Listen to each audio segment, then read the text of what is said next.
us live and in person.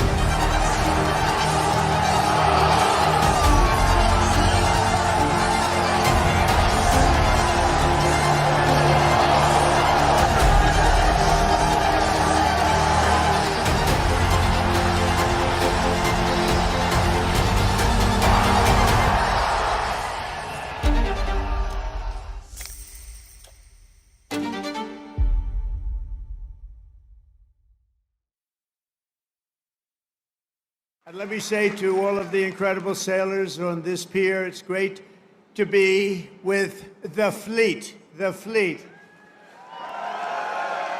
And let's also give a very special thanks to the shipmates who put on that spectacular display of Navy dominance. And that's what it was dominance. And Bravo Zulu, you know what that is? Bravo Zulu, you know, a lot of people don't.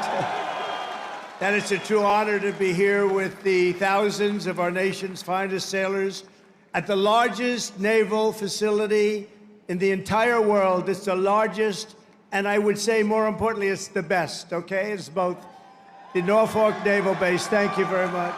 The largest, and it's the best. We're gathered on this storied waterfront to celebrate 250 years of strength, tenacity, and unwavering courage by the greatest fighting force even.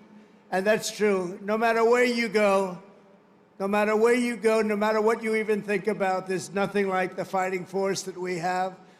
Roam the seas, it's called the United States Navy, and there's nothing in the world like it. Nothing, not even close. You read stories, they don't have it. Let me tell you, we check it closely. We check it closely. Docked beside us today are a combined 150,000 tons of pure American naval supremacy, and two colossal reasons why no one should ever want to start a fight with the USA. They won't fight. We're putting out a lot of fights, so do you see that? We're going to be close to number 8. Number 8. We don't want to send you into battle unless it's necessary, right? We're putting out a lot of fires. Maybe some of you will be angry. You'll say, what's he doing? We want to fight. You know what? If we can solve them the way I'm solving them, we solved 7. We have another one that's taken 3,000 years, and we're pretty close, but I don't want to talk about it until it's done. But let's give a big round of applause to the men and women of the majestic USS Kearsarge. Thank you. And let's hear it for the sailors of the USS Harry S. Truman.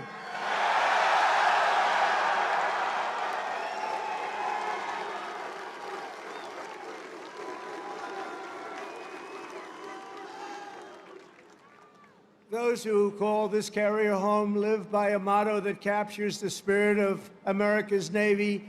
It's very simple. The words, give 'em hell, and we do give 'em hell. For 2.5 centuries, that is what every generation of American sailors have done.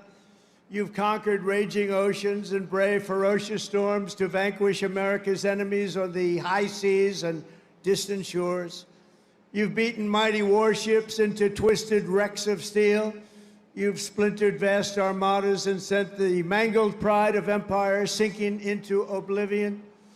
You've surged the waters thick and danger, blood, brine, and through it all, the United States Navy has kept the stars and stripes soaring high and proud above those big, magnificent waves. You love doing it, too. There's not a thing in the world that you'd rather do, is there? Is there? No. I like your life better than mine, I have to be honest with you. Sailing on those beautiful waters all the time, you're so lucky. Because the American sailor never quits, never fails, and never, ever lets us down. They've never let us down. Thank you. Thank you. And we're honored to be joined today by service members representing every part of this great naval tradition. Our incredible surface warriors are the reason America's enemies tremble at the sight of a Navy ship haze gray or underway. The instant U.S. carrier, cruiser, or destroyer breaks across the horizon, every tyrant and adversary on the planet knows their choice is Very simple. It's leave America in peace or be blown up in fire and fury never seen before. All over the world, people know of the skill, nerve, swagger, and sheer attitude of the boldest and most daring pilots on the sea, the U.S. naval aviators, and I just got to witness it with Melania. They land screaming jets on pitching decks in the dark of night with no room for error. There's no room for error. The greatest pilots in the world. And while Navy pilots rain down pain from above, the greatest adversaries fear the daring deeds of our silent service below.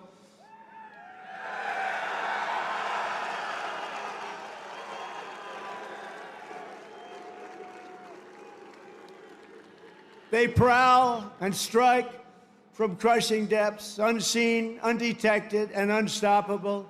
They are our brave submariners. Where are the submariners here? And they are brave. The most lethal weapon in the world, I will tell you, nobody knows where it is and what it carries. There's nothing that carries weaponry like that. And we're 25 years ahead of any other country when it comes to submarines. Nobody's even close. Nobody can match us. No roll call of Navy warriors would be complete without recognizing some of the fiercest and most elite commandos in the history of war. They are the toughest, and there's nobody tougher. There's just nobody. That's what they tell me. There's nobody tougher. Called the Navy SEALs. What do you think about the Navy SEALs? Where are the Navy SEALs? We're not going to mess with the Navy SEALs. They are great. Thank you very much. Incredible people. And of course, our enemies have learned to dread that special cast of warriors who have charged forward almost everywhere America has seized a stronghold or stormed a beachhead.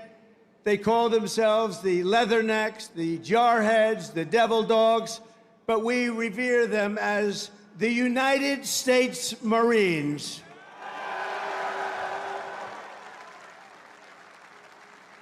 Incredible people. Incredible people. With us today are some of those who have led these exceptional men and women. They've led them like nobody else. And I'll tell you, a person I'm very, very proud of, he has stepped up and he's hitting home run after home run. They love him. I want to introduce again a man who's just exceptional. I'm so happy with this choice. Secretary of War, Pete Hegseth. Thank you, Pete. Doing a job. I said, Pete, what do you think? You know, we used to call it Secretary of War, the Department of War, the War Department. Now we call it Defense. And I don't know, would you ever want to, you know, we won World War I. We won World War II. We won everything in between. We won everything before. And all of a sudden, they decided to change the name. They went woke then, too, you know. Woke is a long-term word. I said, what do you think about changing it to the Department of War? He said, I love it, sir. And that was about the end of it, right? That was the end of it. Thank you, Pete. Great job. He's a great leader. Also, Secretary of the Navy, a very, very successful man. He gave it all up to do this. And we're designing more ships. We have more ships being built shortly. We're going to have more great ships being built than we've ever had being built in the history of the Navy. John Phelan. John, thank you. Great job, John. He made a lot of money in the private sector, and I said, you want to do this, John? We need a lot of ships, and we need them fast. And he said, I want to do it. He gave up a lot, gave up everything to do this. But he's loving it, and he's doing a fantastic job. Chief of Naval Operations, Admiral Darrell Caudle. Admiral, thank you. Great job. Rear Admiral Gavin Duff.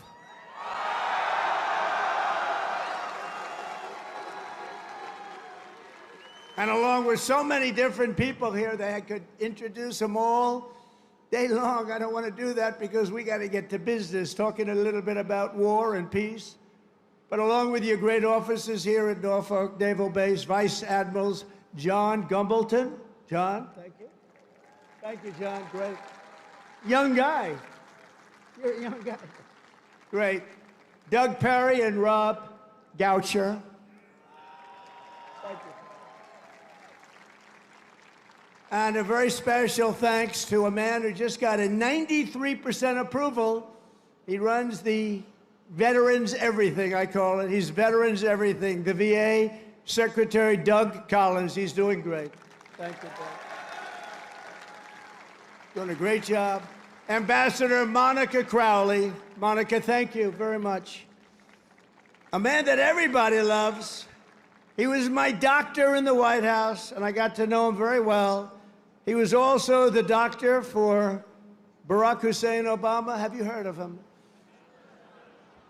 And he was a doctor for a man named Bush. And at a press conference, they asked him, who's in the best shape? Who's the healthiest? Who's the strongest? Who's the best physical specimen of the three? He said, that's easy. President Donald Trump. And I said, I love this guy. I said, I love him. Ronnie Jackson, he's now a congressman, as you know. So he was an admiral. He was a chief doctor. He was the whole boss of doctors. And now he's a very, very successful congressman from Texas. Thank you, Ronnie, very much. And I appreciate those words. I'll never forget them. Jen Kiggins. Jen, thank you. John McGuire. Rob Whitman. Dan Crenshaw, Derek Van Orden. These are unbelievable, talented people that are with me, and they fight. Thank you very much, fellas. Thank you. Thank you very much, darling. These are great Congress. I say Congress warriors. That's what you have to be today to be in Congress if you're going to make it. I also want to recognize all of the newly pinned chief petty officers. You got a lot of them here today. I had to approve it. Who recently earned their anchors and now bear their venerable title, Navy Chief. Navy Chief. Thank you, Navy Chiefs. Let's also express the gratitude of our entire nation to every Navy veteran who has come out to honor this big anniversary. We see so many veterans. I saw backstage, I was shaking hands with veterans all over the place. And they are great. And they're respected and they're loved. Thank you very much. Stand up if you'd like. Thank you very much.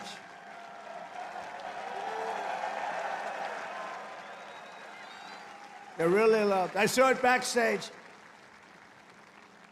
I saw so many veterans, and my hand will never be the same. Thank you very much. A great honor. And a very special thanks to the countless Navy families who support our sailors with such love and devotion. None of what are, and think of this, without them, you wouldn't be celebrating today. Many of you would not be doing very well. Male or female, you wouldn't be doing very well. So we want to thank our family members, right? All of them. Parents, husbands, wives. Thank you. Thank you very much. From the American Revolution until today, the story of the U.S. Navy is a tale of loyalty, sacrifice, and commitment stretching back 250 years. So we're celebrating 250. I almost thought I wouldn't get to do that because I was president in 2016, and then they rigged the election on me.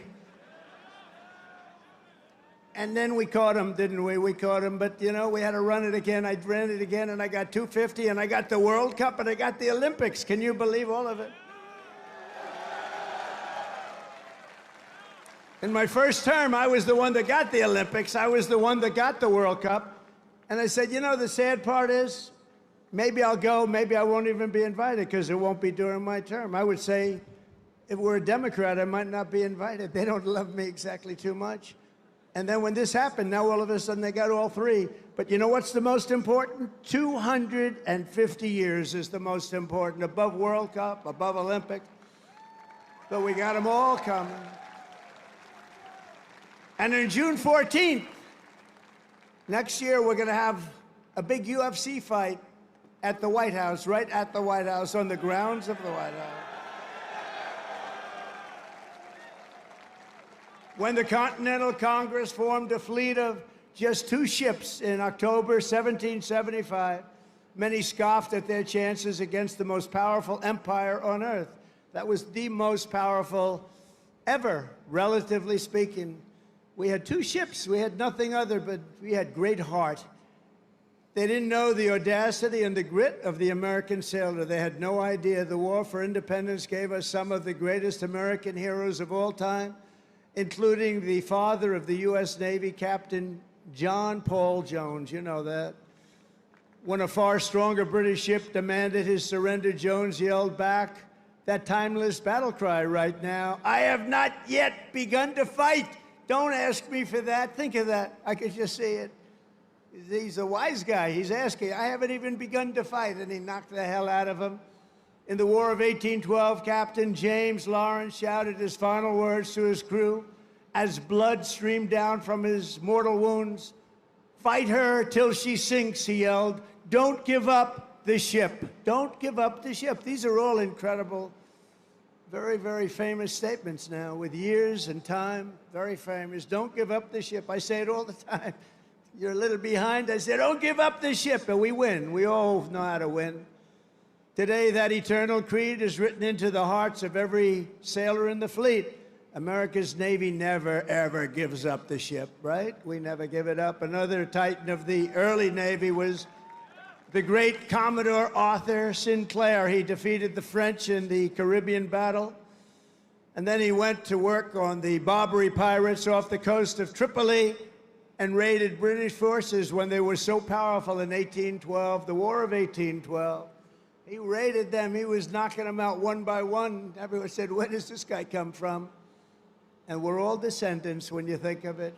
Commodore Sinclair went on to become the commanding officer here at the Naval Station Norfolk, right here, where he founded a nautical school for officers that eventually became the one and only U.S. Naval Academy.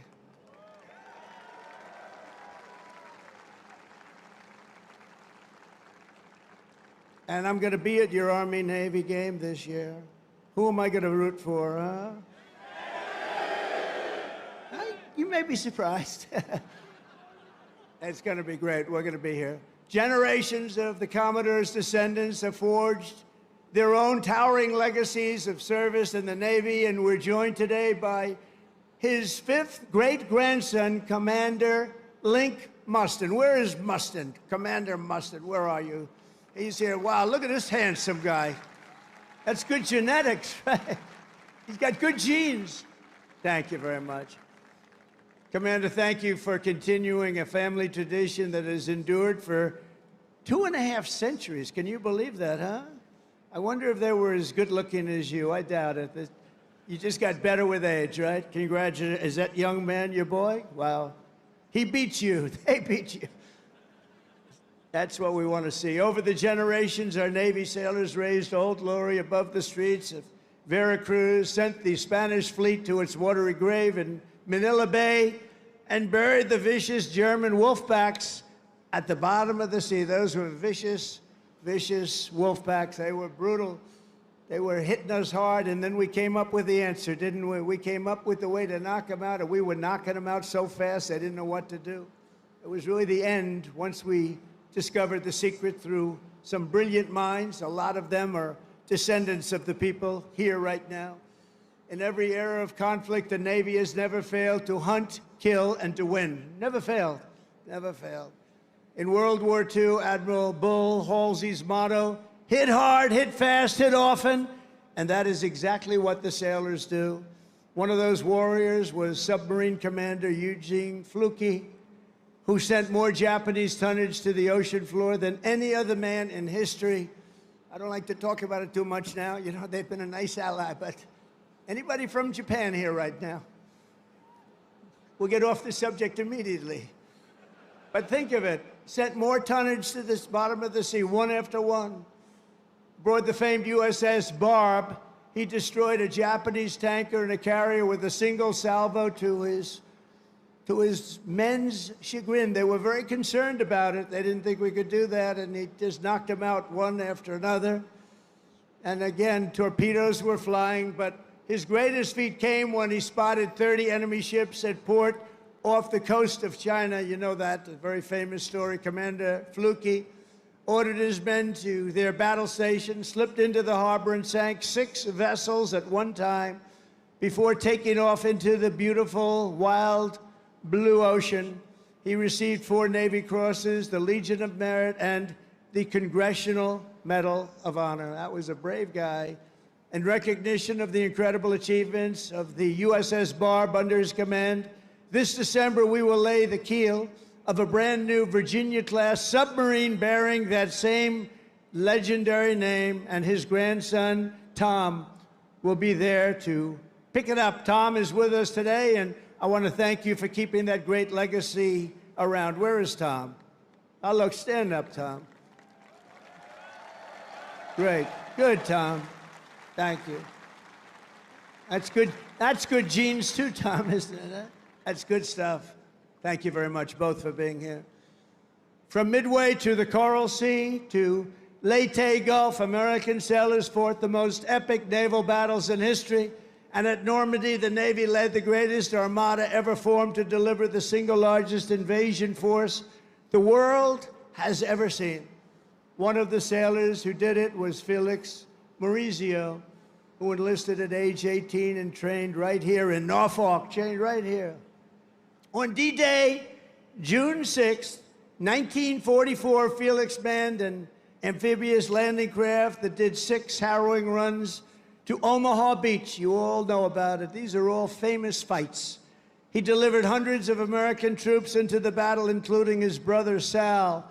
Felix lost so many of his friends that day, but he kept fighting. He kept going out there, getting more soldiers, getting more of everything. He just kept coming. They couldn't stop him, and went on to serve in the Pacific under the great Admiral Nimitz.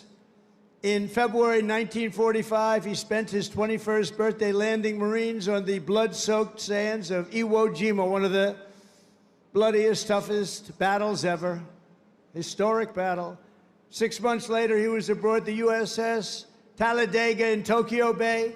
When Japan surrendered, they said, I don't think we want Felix hitting us anymore.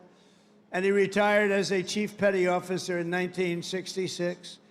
This year, Felix celebrated his 100th birthday, and he is here this afternoon as a living testament to the glory of the United States Navy. Wow.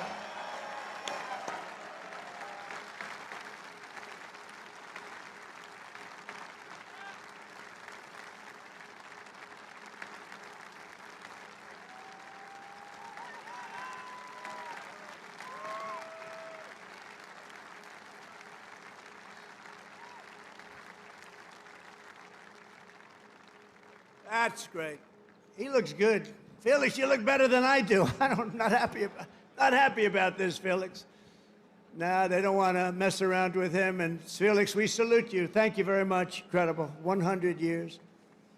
In Korea, American sailors and Marines carried out the daring landing in Incheon and flew more than 250,000 combat sorties against the enemy. It was an amazing effort. In Vietnam, the Navy unleashed Operation Rolling Thunder and deployed a brand new unit, the Navy SEALs, to tear up Mekong River Delta. Problem with Vietnam, we stopped fighting to win. We would have won easy. We would have won Afghanistan easy. Would have won every war easy. But we got politically correct. Let's take it easy. We're not politically correct anymore, just so you understand. We win. Now we win. We don't want to be politically correct anymore.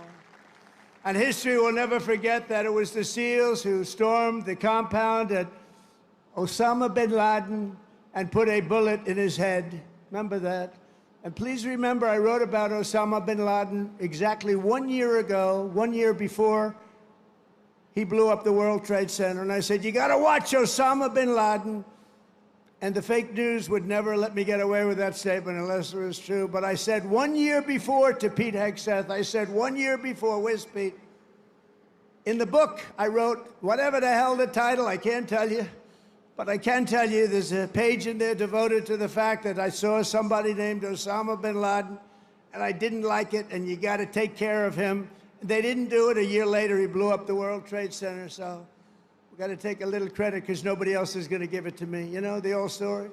They don't give you credit, just take it yourself.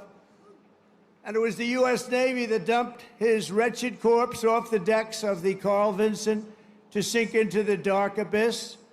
The Navy's central role in the defense of our liberty continues to this day. Just a few months ago, the Ohio-class guided missile submarine played an indispensable part in one of the most spectacular military feats the world has ever seen, the obliteration of Iran's nuclear sites in Operation Midnight Hammer. How did that work out? Pretty good, right?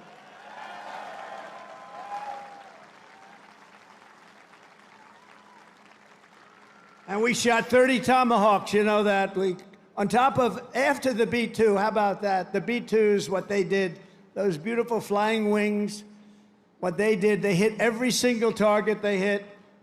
And just in case we shot 30 Tomahawks out of a submarine, every one of them hit too.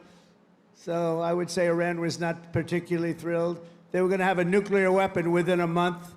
And now they can start the operation all over again, but I hope they don't, because we'll have to take care of that too if they do. I let them know that you want to do that, it's fine, but we're going to take care of that, and we're not going to wait so long. It should have been done long before I came along. You know that I had the pilots of the B-2s in my office, the famous Oval Office.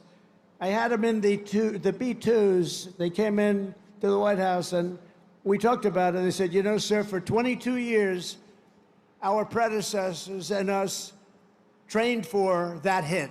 For 22 years, they were training to take out the nuclear potential of Iran. He said, but it was only when you came along that we did it. And they were so happy that they did it. But they've been training for that hit for 22 years, but no president wanted to do it. They would have had a nuclear weapon within a month, probably within a month or shortly thereafter. And speaking to them would have been much more difficult. In recent weeks, the Navy has supported our mission to blow the cartel terrorists the hell out of the water. You see that?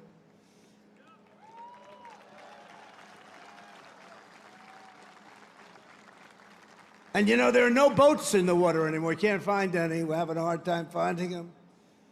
But you know, it's a pretty tough thing we've been doing, but you have to think of it this way.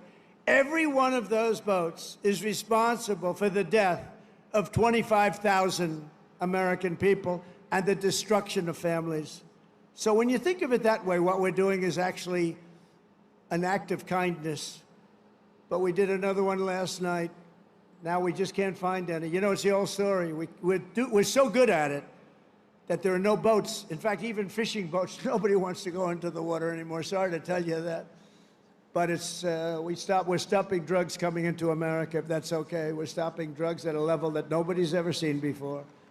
Last year, we lost, I believe, 300,000 people. And that's not talking about the destruction to families. Every one of us knows families that have been destroyed because the son, daughter, even mothers and fathers are destroyed by the fentanyl pouring in and drugs pouring in. Well, they're not coming in by sea anymore, so now we'll have to start looking about the land, because they'll be forced to go by land. And let me tell you right now, that's not going to work out well for them either. And it was the Truman Carrier strike group that unleashed American fury on the Houthi terrorists in the Red Sea.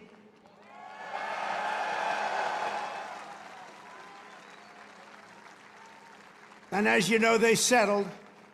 But they settled because they made the statement to us, we've never been hit like that ever before. And earlier this year, conducted the single largest airstrike from an American carrier in history. That was the largest ever.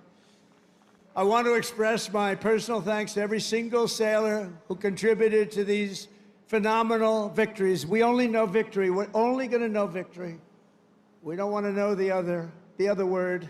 We want to know victory. We're going to have great victories in the years to come. Well, at least for almost 3.5 years, we're going to have great victories. I want to thank a group of women from North Carolina. Look at these great. Will you stand up, please? These beautiful women have followed me. This is number 151.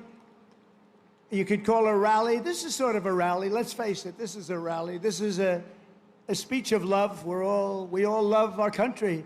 But that group is from North Carolina. They're up to about 151 visits. They have a whole group of them. I never see their husbands. I don't know what's going on with their husbands. I assume, do they still love you, the husbands? Yes, good. But I want to thank you. 151, they've been following me since 2016, and you look even better now than you did then. But I want to thank you very much. It's a really group. They love our country. They like Trump, but you know what they really do? They love our country. And we have the right policy, right? We have policy. We don't want crime. We don't want men playing in women's sports. We don't want transgender for everybody.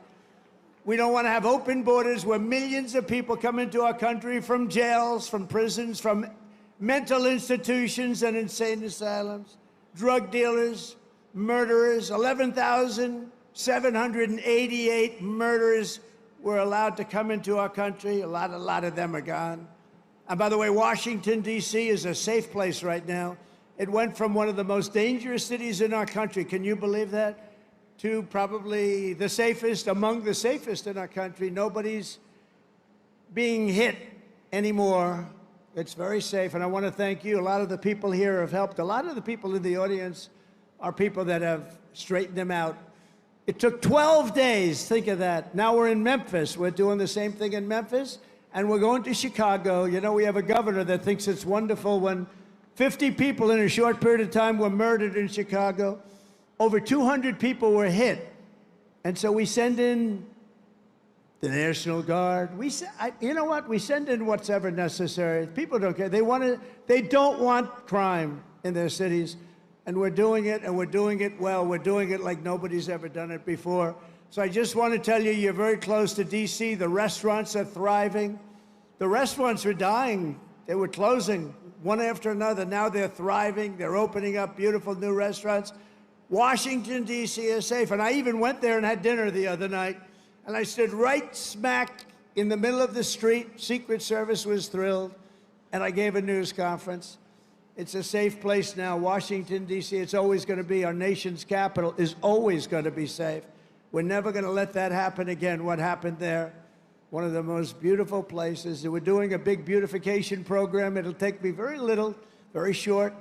But we're doing a beautification program to go along with the security and safety. We're getting rid of the graffiti, the potholes, the broken medians between roads. We're doing a real job, and you'd be proud of it. I think everybody here is proud of it, frankly. That's our nation's capital, and that has to be clean, beautiful, and safe. The U.S. Navy always stands for America. As your commander-in-chief, I will always stand for you. I promise you that. You know that. That's why you voted for me in numbers that nobody's ever seen before. And I want you to know that despite the current Democrat-induced shutdown, we will get our service members every last penny. Don't worry about it. Don't worry about it. Don't worry about it. Do not worry about it. It's all coming. It's coming. And even more because I'm supporting the across-the-board pay raises for every sailor and service member of the United States Armed Forces. But we have to take care of this little gnat that's on our shoulder called the Democrats. They want to give all of our money to illegal aliens that pour into the country. And, you know, I have a bigger heart than they do. But the problem is when you do that, they come in by the millions. Everybody wants that, so you can't do it. But I've also pledged the largest ever investment in our military's history. We're spending over $1 trillion. We've never had anything like that before. $1 trillion on our military, and that includes, along with your Secretary of the Navy and Pete Hegseth, we're going to be building lots of ships and doing a lot of things that you haven't seen happen for 35 years. We'll soon revitalize our once great shipyards with hundreds of billions of dollars in new investments and people coming from all around the world, and they're going to build ships in America. We want them built in America. And as I told our generals and admirals last Tuesday, we are getting wokeness the hell out of our military. It's gone. It's really gone. I don't know that it was ever really here. I think some of the top people had it. I knew a few of them that were they were major losers. But they were losers.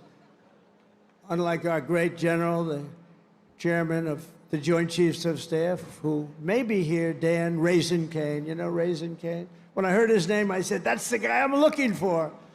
But he's been an amazing warrior, and you know he was the one headed up the attack on Iran. And everything he's touched has turned out great. He knocked out ISIS. So I was told it would take 4 to 5 years to beat ISIS. When he came on board, he did it in 4 weeks. We knocked him out in 4 weeks. 100% of the ISIS caliphate. Is Dan Cain here?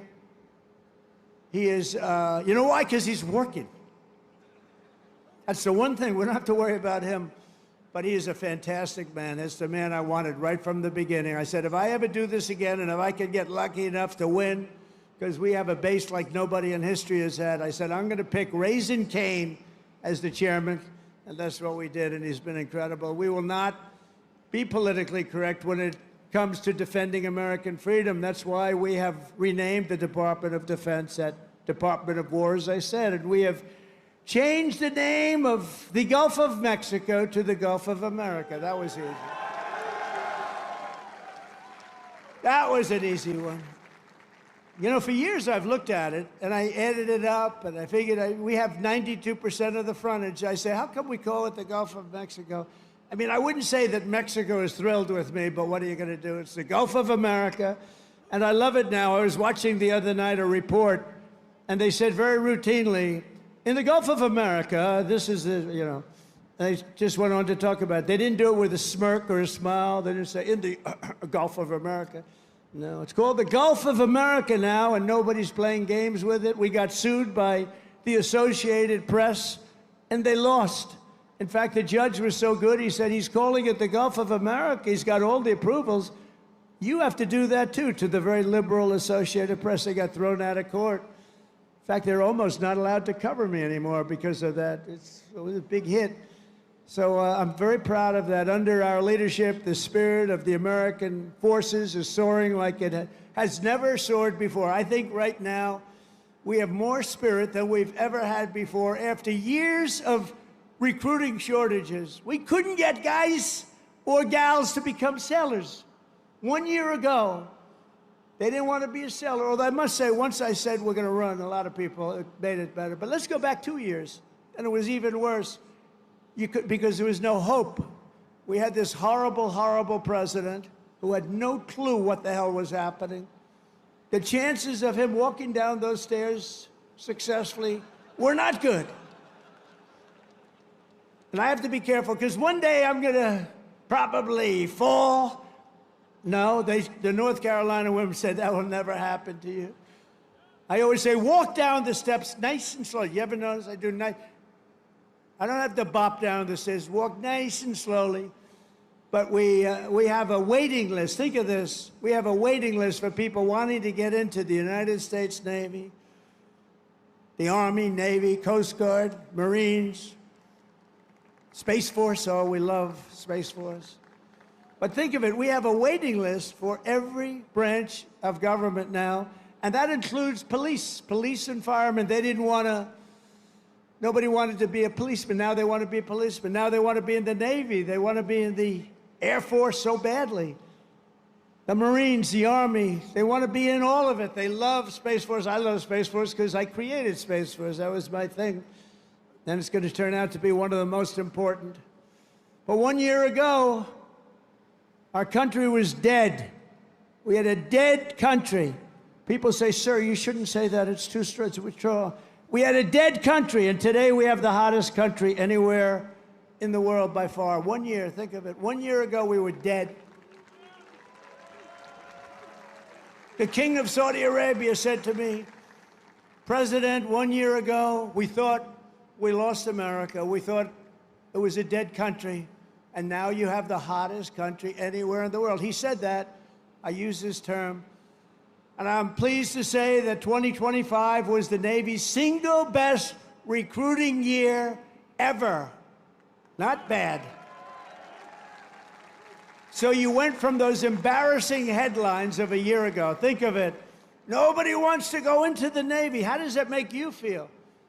Now you have a different problem. You know what the problem is? Everybody wants your job. I like that better, right? No, but nobody's going to take your job. You were with us when it was not as nice. It wasn't as nice. Those are the people I like the best, too. The people that were with me when it wasn't looking so good, like these ladies from North Carolina. They were with me when it wasn't looking that good. A lot of fake scandals were created, all fake. One of those eager new recruits is 18-year-old Aiden Rollins, a recruit like I'm so proud of. Aiden's father was a sailor, his grandfather was a sailor, and after 4 years of Navy ROTC, it is Aiden's turn to carry on that tradition. When he enlisted in April, his father, Daniel, a Navy veteran, was so inspired that he decided to re-enlist too. Wow. I'm delighted to say that father and son are here with us today representing the future of this great fleet. Please, Aiden and your father, please stand up. But wow.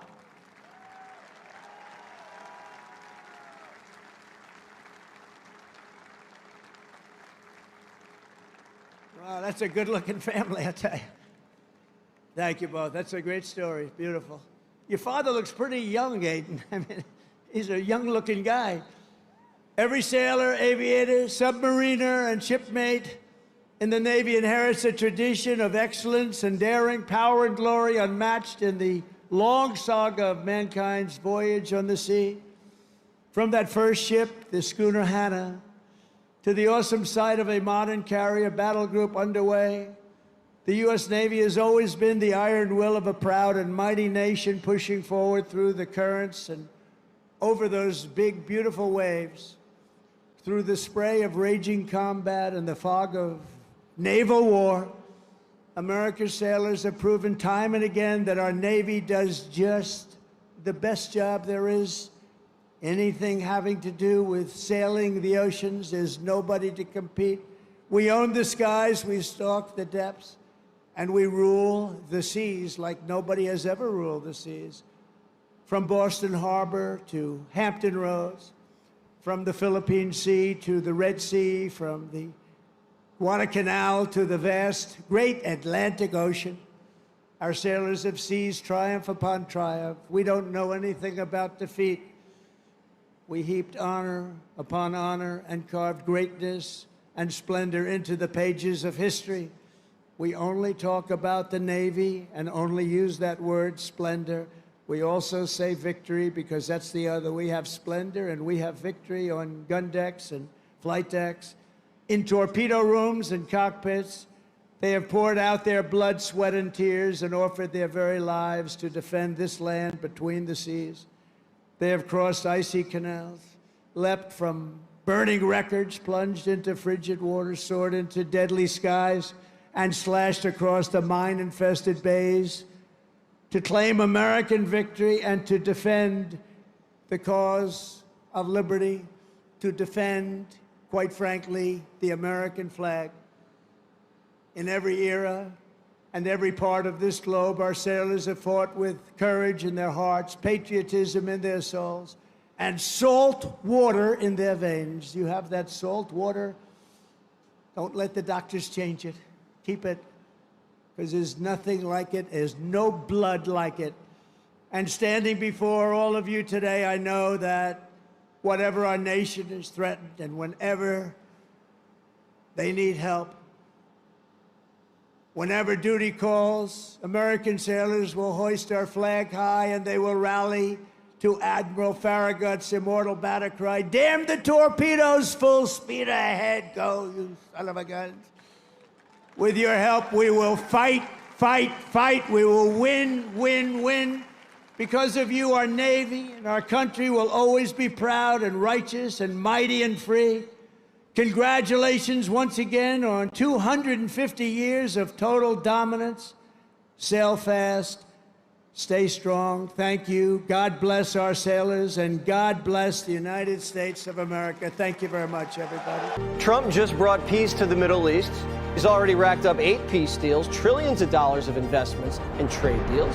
We have $18 trillion invested in this country. Nobody's ever had anything like it. This is history in the making. No one else but President Donald Trump could do this. This is what peace through strength gets you. This is what a respected United States will bring around the world, a mobilizing force. And we're reestablishing deterrence, whether that's at the border, whether it's through Golden Dome, what happened with Midnight Hammer and what Iran found out, those drug boats, and of course the Houthis opening up the shipping lanes. American strength is back on the world stage. The world is back to looking at America as the leader. We have the peace through strength doctrine. We have the hostages at home. We are respected again. We are not seen as weak. Our adversaries know that they are to be on watch, and our allies know that we are there for them. People know Donald Trump is going to do what he says he is going to do, whether it is Cuba, Iran, and Venezuelans. We're witnessing a historic presidential legacy being written in real time. The only question now is, how big?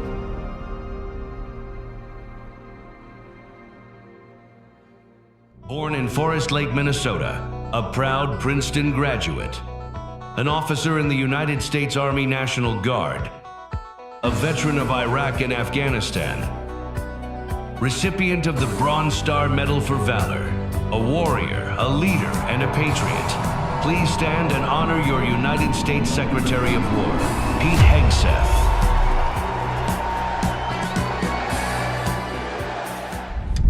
Would you like to say anything? Let's do it. Sure. Thanks, NASA, I think.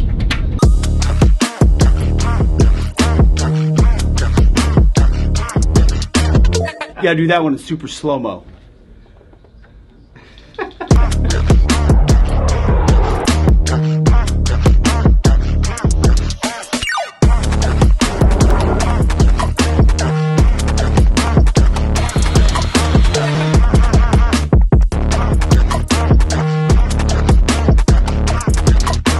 This guy's gonna make NASA great again. That much I know.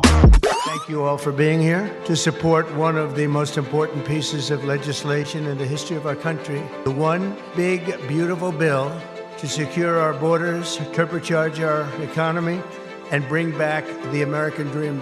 This is the ultimate codification of our agenda to very simply make America great again. Today I signed this bill into law. Almost every major promise made in the 2024 campaign already will have become a promise kept.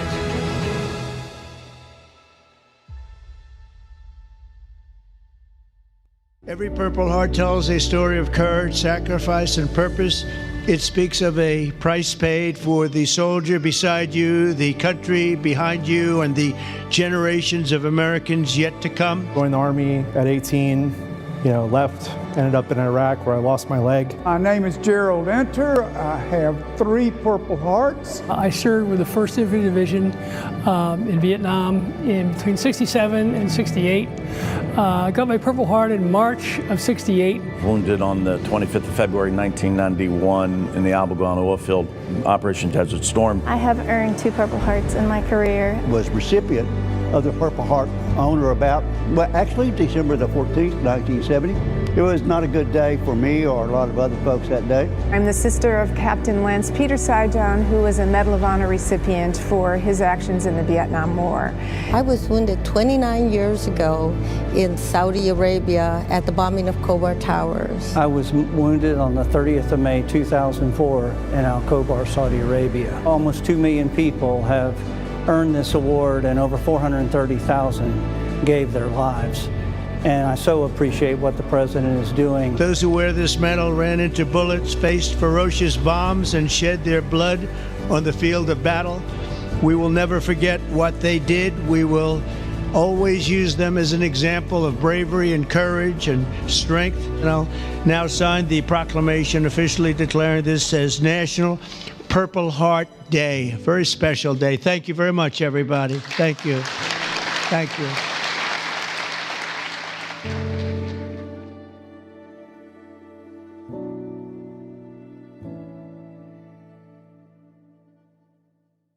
Most favored nation drug pricing is about being fair to the American consumer. We pay, on average, 3 times more for the exact same drugs put in the same bottles in the same factories that same product sells for in Europe. The President said, no mas, no more. It's got to all be fairly priced across the globe, and we've been pushing for most favored nation pricing, doing the unthinkable with bold action to ask pharmaceutical companies to agree to drop their prices in the United States. Today, massive news, 9 more companies are getting into the program. That means now we have 14 out of the 17 big companies are in, and I'm proud that the President was able to push without any hesitation to make sure that we've gotten all these companies on board. It's just bold leadership, it has bold vision, and it achieves bold goals.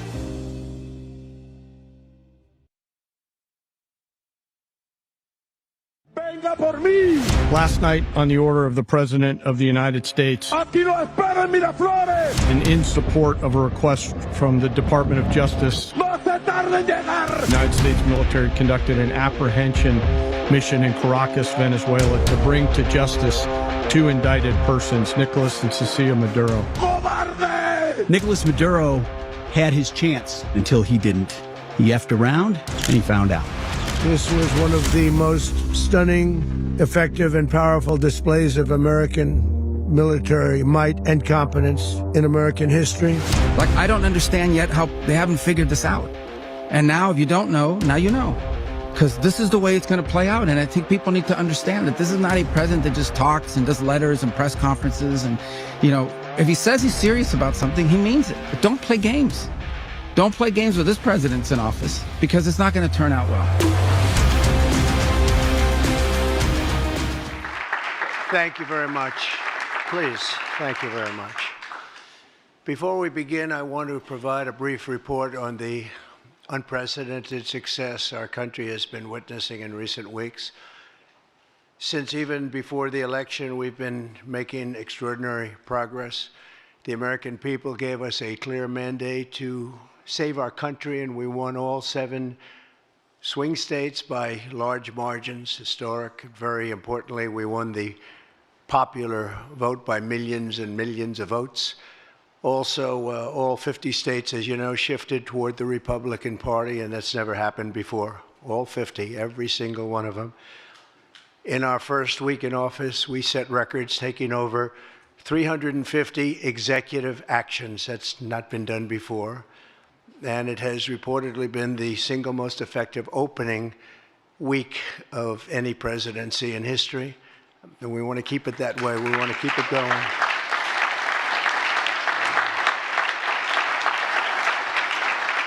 We want to keep it going. We've broken from decades of failed Washington policies and restored common sense and sanity to our government. We've unleashed American energy, and we've already achieved record low illegal immigration. As you see, there's nobody trying to get in. And that's what we've been waiting for a long time, and gotten woke ideologies out of our government and out of our military. The water has now begun flowing in California as we continue to increase the flow in coming days.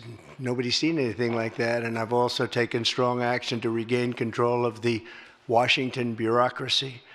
Just for clarification purposes, because it was incorrectly reported yesterday, we have informed the federal workforce, which they've looked to do for many years, that if they're working for the federal government, they must show up to the office on time and on schedule. We don't want them.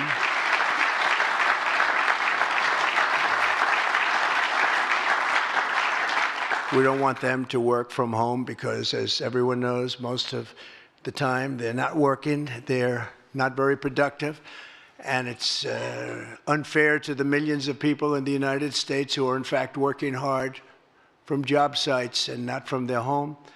As federal employees, they must meet a high standard. They're representing our government, they're representing our country.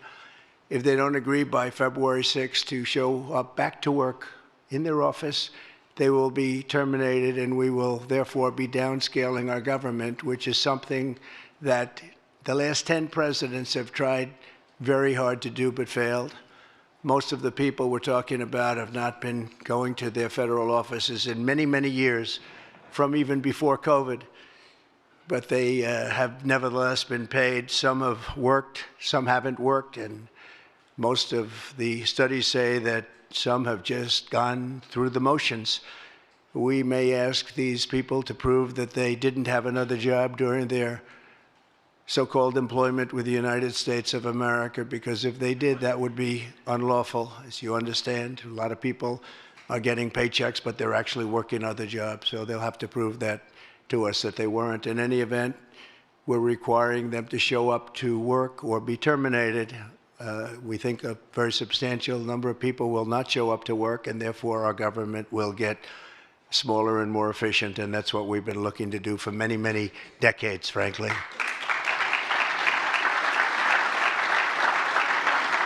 Thank you. In addition, there was a short-term pause or funding freeze on certain discretionary spending payments, such as government grants, only for us to quickly look at the scams, dishonesty, waste, and abuse that's taken place in our government for too long. As was explicitly stated, this in no way affected Social Security, Medicare, Medicaid, or other entitlements that Americans depend on. I've made abundantly clear from the very first day that I ran from office, that was a long time ago now, that's 2015.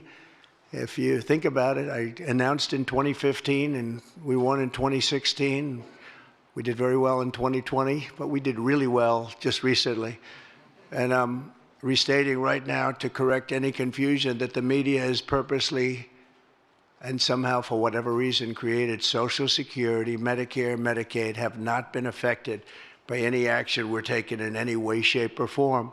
We are merely looking at parts of the big bureaucracy where there has been tremendous waste and fraud and abuse.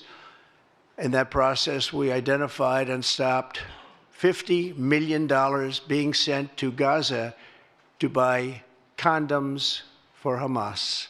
50 million. And you know what's happened to them? They've used them as a method of making bombs. How about that? We stopped an attempt to make an illicit payment for illegal alien resettlement.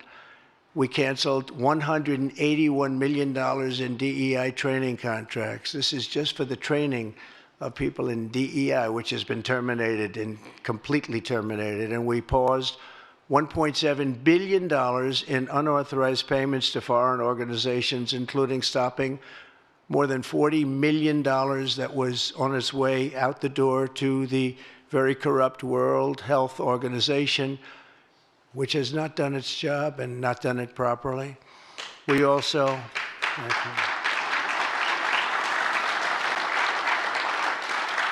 We also blocked $45 million for diversity scholarships in Burma. 45, that's a lot of money for diversity scholarships in Burma. You can imagine where that money went. These were the types of payments, and many others. I could stand here all day and tell you things that we found, and we have to find them quickly because we want the money to flow to proper places. But these were the payments and types of payments affected by the temporary freeze, and the American people strongly support these efforts. I talked about it during the campaign, and they voted for us in record numbers. Every single day, we're now putting America first and fighting to get the most out of every single tax dollar for our great citizens. We've gathered this afternoon to take another historic action, however. In a few moments, the Laken-Riley Act will become the very first bill that I proudly sign into law as the 47th President of the United States.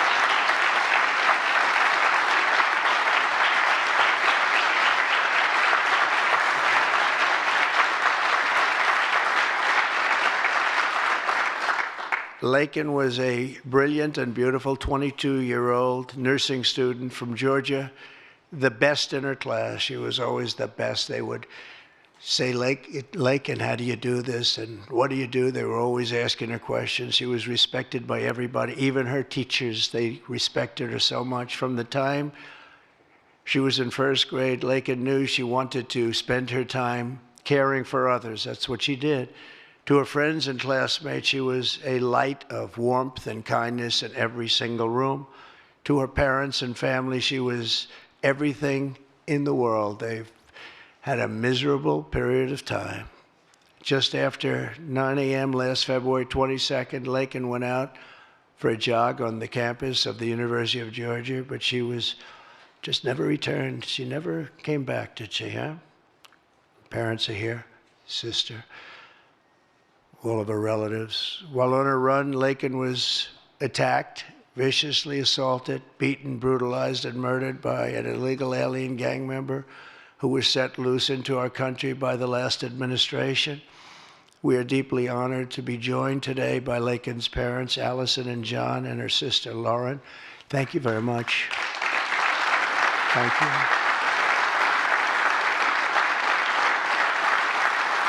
So sad. We were together right after that happened, and it's a tremendous tribute to your daughter, what's taking place today. That's all I can say, but it's so sad we have to be doing it at all. Thank you very much for being here. To Lakin's family, we will keep Lakin's memory alive in our hearts forever, everyone's hearts. With today's action, her name will also live forever in the laws of our country, and this is a very important law. This is something that has brought Democrats and Republicans together. That's not easy to do. Lakin did it. Lakin did it. America will never, ever forget Laken Hope Riley. The vicious criminal who murdered Precious Lakin was an illegal alien member of the barbaric Venezuelan prison gang known as Tren de Aragua. He trespassed across our southern border in 2022 and was apprehended by Border Patrol, but under the cruel policies of the last administration, instead of being deported, as he should have been, he was released into the United States, as were millions of other people, many of them very dangerous people. And you see what we're doing? We're getting them the hell out of here.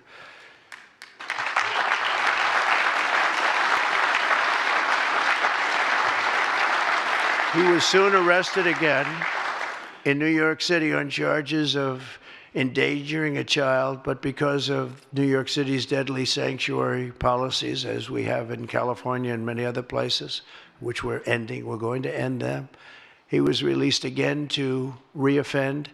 The Biden administration then provided this illegal alien criminal with a free, taxpayer-funded flight from New York to Georgia, where he was arrested yet again, constantly, this time for stealing from a Walmart along with his gang member brother, who was a bad one. Only after being released a third time by the U.S. law enforcement did this cold-blooded criminal go out in that fateful morning hunting for women on whom to prey. That's what he did. He hunted. It was like a hunter. I'm going to show him who the hunter is.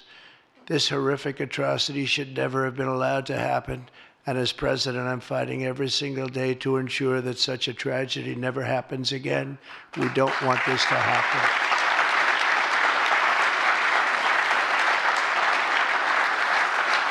And under the law, thank you. Under the law I'm signing today, the Department of Homeland Security will be required to detain all illegal aliens who have been arrested for theft, burglary, larceny, shoplifting, assaulting a police officer, murder, or any crime that results in death or serious injury. In addition, for the first time ever, this act gives state governments the ability to sue the federal government for immediate injunctive relief if any future administration ever again refuses to enforce the immigration laws of the United States, like happened for 4 long years.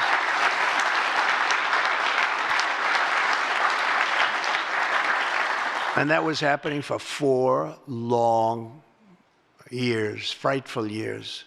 Amazing. You'd say, how can people do this? How can they allow this to happen? How can they allow criminals to pour into our country and then try and defend it? And they're still trying to defend it, but they can't. That's why I'm here instead of somebody else, actually. It's the biggest reason. I believe it's the single biggest reason. Inflation was horrible. Many things were horrible during that administration.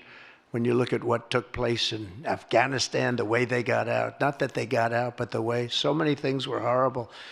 But to me, this was the worst of all. It's a landmark law that we're doing today. It's going to save countless innocent American lives. I want to thank every House Republican, every Senate Republican, as well as the 12 Senate Democrats and the 48 House Democrats who voted to pass this vitally important bill, and many of them are with us today, and I really do appreciate it. And I very much especially appreciate the bipartisan support. The Democrats, really a big percentage of them came through, and plenty of them wanted to. They probably felt they couldn't, but they really wanted to. That they don't understand that would have made them a lot more popular, would have made them a lot better with their people. The ones that didn't are going to be sorry, because the people are not going to forget that they wouldn't sign. This is a perfect, incredible tribute to an unbelievable young lady. We're joined today by many great supporters of our new strong border policies, and they are indeed strong, including Vice President Vance, thank you, JD, Secretary Scott Bessent, who just got approved, by the way. Where's Scott? He just got approved. Scott, I'm very impressed. Got a lot of Democrat votes, too. He got a lot of Democrat votes. That's great. I don't know, is that a good thing or a bad thing? I'll have to think about that. Secretary of Homeland Security, who's going to be fantastic. I know her so well, and I know it's probably not complimentary because she is a woman, but she is tough. Where is she? Where is Christy? Christy, great. Stand up, please. You have such an important job to do.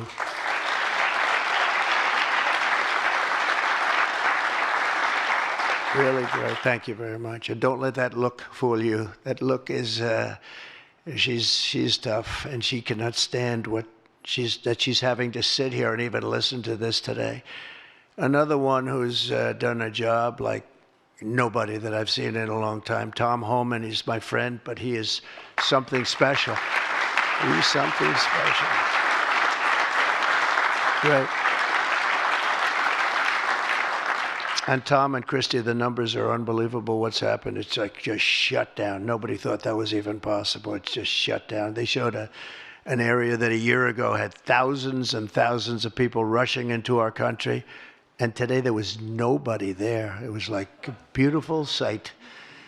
And also Senate Majority Whip John Barrasso. Great guy, great guy. Thank you, John. And I also want to thank the bill sponsors, Senator Katie Britt. Katie, thank you, Katie. And Congressman Mike Collins. And Mike, you were fantastic from Georgia.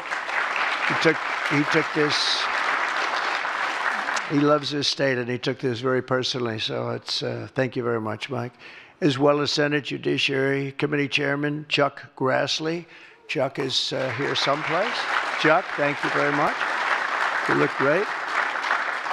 And House Judiciary Committee Chairman Jim Jordan, who's a special guy, special man. And House Homeland Security Committee Chairman Mark Green. Thank you very much. Thank you, Mark. And we have many other congressmen and senators, but I'm not going to introduce because this is about your daughter. This is about something that's so important, and we're going to just go along. Thank you also. We have to say Burt Jones is in the room, and Burt is your lieutenant governor, and he was on this like you wouldn't believe. Thank you very much. I see you sitting there. Thank you very much.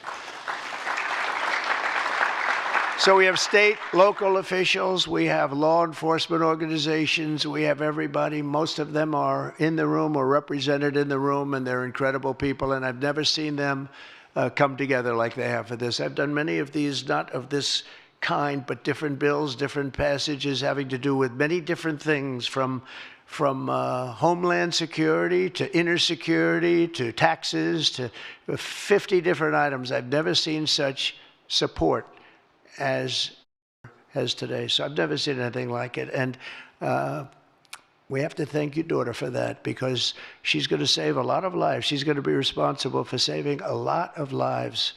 So I'd like to just say to the Angel families, I've been with them and they've been with me from 2015 when I first got this crazy idea in my head to run for president because we can do better as a country. I want to thank so many of the people that are here that have been the angel moms, and we call them angel moms, but they're angel families, fathers and sons and daughters, but they've suffered tremendously like you have for no reason whatsoever. I want to thank Alexis Nungari, the mother of 12-year-old Jocelyn Nungari, murdered last summer by 2 illegal alien gang members released into the United States by Joe Biden's open border, stupid policies. And thank you very much, Alexis. I want to thank you very much. We had an amazing trip, and it was really special to meet you and your family. Appreciate it very much. So sad we have to be here, frankly. And Jocelyn, as you know, is in our hearts, as she was then. It was an amazing day we had, a great day. But it was a day of celebration of somebody that unfortunately won't be with us. But she is with us now, you know that. Here also is Patty Morin, the mother of Rachel Morin, killed 2 years ago by an illegal alien who was let into our country by the last administration's ridiculous, weak policies. Open border, can you imagine? When I heard open border, I said, oh, that's terrible. They're going to release their prisons all over the world. They're going to release their prisons into our country. That's exactly what happened. Patty is joined by Rachel's brother, Michael, Rachel's daughter, Clementine, and sister-in-law, Shannon. Thank you all for being here. We appreciate it very much. Thank you very much. Thank you. With us as well is the loving family of Kayla Hamilton, a 20-year-old girl murdered in July 2022 by the MS-13 illegal alien gang member who is violent, vicious, and they knew it, and they didn't do anything about it. And I want to thank you to Kayla's mother, Tammy, and her grandmother, Kathy, and her stepfather, Jeremiah, very much. And finally, I want to thank others who have also suffered this horrible scourge that goes on with young people being killed, and other people too, but young people, largely young people being killed. Thank you to Scott Root, the father of Sarah Root, killed at 21 years of age. Think of that, 21, by an illegal alien. Shouldn't have been in our country, would have never been in our country if we were here. What a sad thing. To each of these angel families, we love you and we stand in awe of your courage and your strength. It's the toughest thing anybody has to go through. Many of the angel families here today were betrayed by the last administration and with its heartless and foolish and really very, very arrogant and very, very dumb policies. Policies that aren't even believable when you talk about common sense. I say we're the party of common sense, but the Democrats also, they have plenty of common sense, and that's why so many are here today and so many supported what we're doing. The very government that was supposed to protect their daughters instead opened our borders and transported the world's most dangerous criminals straight into their communities. They came from prisons and jails and insane asylums and mental institutions from all over the world, not just South America. People think South America. They come from all over the world. They come from every continent. And they came here by plane, and they were loaded onto buses, and they were driven right up to our border, and they drove right through the border, and nobody even said a word to them. And in those buses and those cars and those trucks were some of the meanest criminals anywhere in the world. As of last September, 425,000 illegal alien criminals were roaming free, including 13,099 convicted illegal alien murderers, of which about almost 50% killed more than one person, and they were roaming all over the country in our farms, in our cities. Under the Trump administration, we're moving with urgency and speed to get these vicious and violent criminals the hell out of our country and to restore law and order to our suburbs, our cities, and our towns. And we're going to do it with Tom and with Christy and with all of the people that are working so hard on this. This week, compared to a comparable time a year ago, think of this, the number of illegal border crossers has already fallen by more than 100%. And because the election was coming, they started getting a little bit tougher on the border. They tried to follow our policies, and they did much better, but it still was horrible. The numbers were still horrible, so that's 100% over those. They only did it because of the election, so they knew what they were doing was wrong. And those who do cross the border, and you're seeing that every time, all you have to do is turn on your television set or pick up a newspaper, or read any form of new media, because we have a lot of new media today, fortunately, that's letting the word get out. But they're watching these people be captured and removed from our country. ICE arrests have risen by 15 times in just a short period. And over the past 8 days, the heroes of ICE and Border Patrol, we can never forget Border Patrol. Those people, I've gotten to know so many of them. Our border czar, as you remember, never went to the border and never made a phone call. She was the border czar. She never made one phone call. They went to the heads of the border. They went to the heads of ICE. Did you ever get a call? No. And she admitted she never made one call, but she was the border czar. And that's exactly what our border was all about. The heroes of ICE have arrested thousands and thousands of illegal alien criminals, including hundreds of gang members, traffickers, child predators, terrorists, and murderers. For the first time in history, we're loading dangerous and illegal aliens into military aircraft and flying them back to the places from which they came. You probably read about Colombia 2 days ago. They said, no, we're not taking them. I said, we're going to take them. You're going to take them. You're going to like it, too. You're going to take them.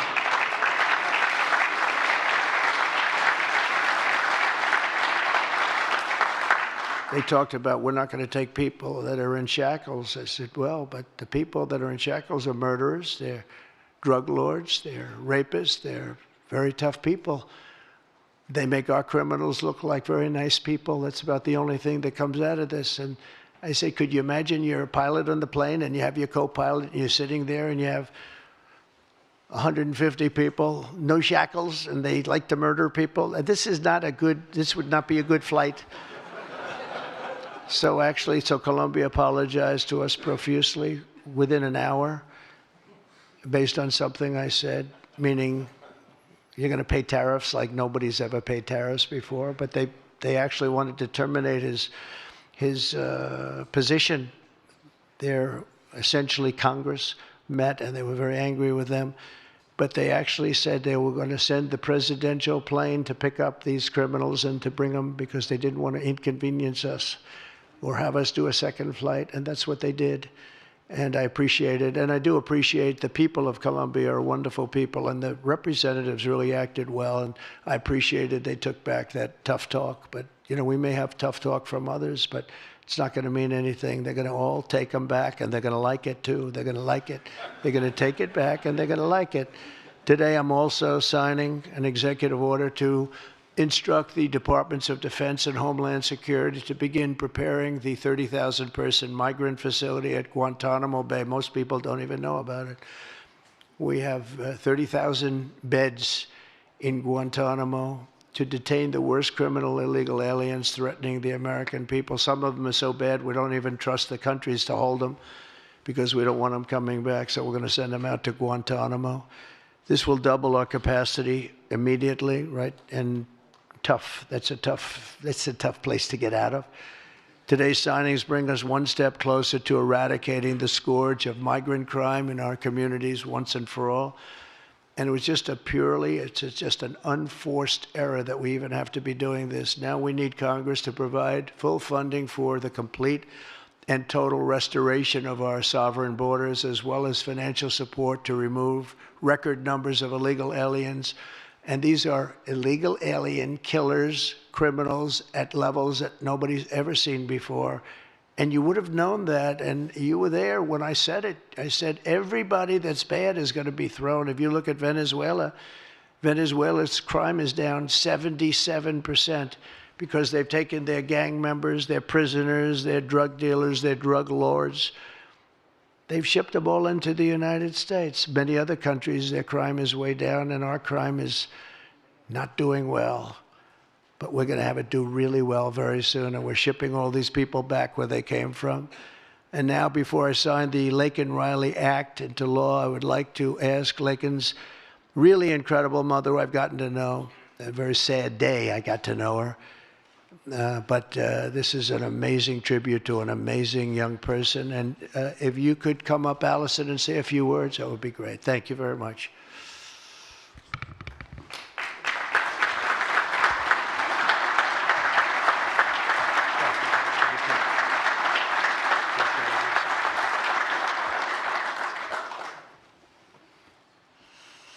Thank you, President Trump. We would like to thank Senator Katie Britt for her diligent bipartisan work to get this bill through the Senate. We'd also like to thank Congressman Mike Collins for his unwavering passion and for leading on the Laken Riley Act from the start. Our family will forever be grateful for the prayers of the people across our nation and for helping to get this legislation into law. We also want to thank President Trump for the promises he made to us. He said he would secure our borders and that he would never forget about Laken. And he hasn't. He's a man of his word. We trust that he will fight for the American people. Most importantly, I want to thank our Lord and Savior, Jesus Christ, because without his sacrifices, Lakin's story would have ended on that horrific day that she was taken from us. But because of him, we can continue living knowing that we will see Lakin again. There's no amount of change that will ever bring back our precious Lakin. Our hope moving forward is that her life saves lives. We're so thankful that her passion for helping others and her legacy for doing good in the name of Jesus Christ will carry on. Thank you. Thank you.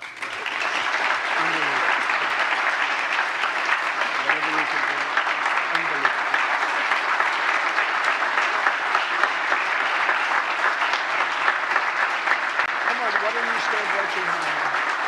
Stand right over here.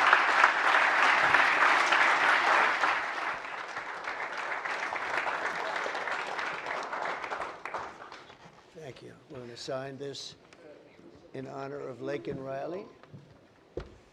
Come on up here, some of the people that we love that have been so instrumental. Okay?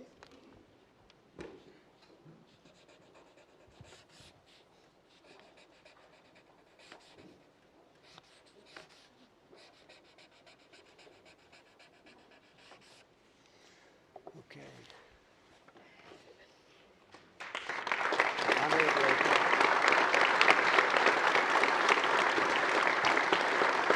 Last year,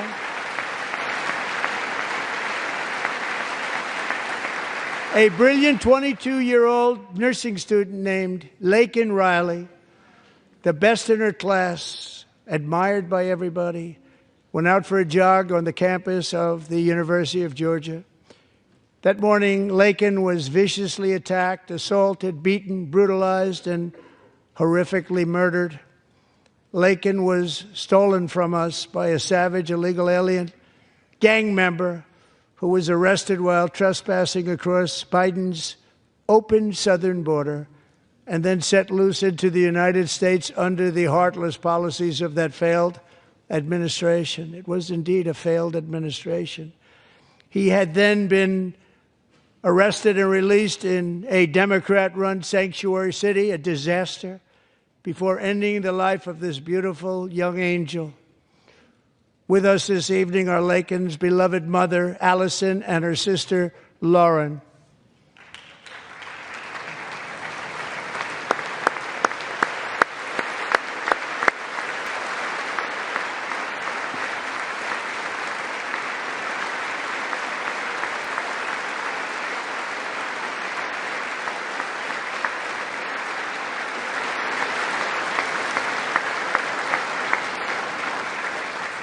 Last year, I told Lakin's grieving parents that we would ensure their daughter would not have died in vain. That's why the very first bill I signed into law as your 47th president mandates the detention of all dangerous criminal aliens who threaten public safety. It's a very strong, powerful act. In a few moments, the Lakin Riley Act will become the very first bill that I proudly sign into law as the 47th President of the United States. I thank President Trump for the promises he made to us. He said he would secure our borders and that he would never forget about Lakin. And he hasn't. He's a man of his word. We trust that he will fight for the American people. There's no amount of change that will ever bring back our precious Lakin. Our hope moving forward is that her life saves lives. Lakin was a brilliant and beautiful 22-year-old nursing student from Georgia. To her parents and family, she was everything in the world. Lakin was attacked, beaten, brutalized, and murdered by an illegal alien gang member who was set loose into our country by the last administration. We will keep Lakin's memory alive with today's action. Her name will also live forever in the laws of our country.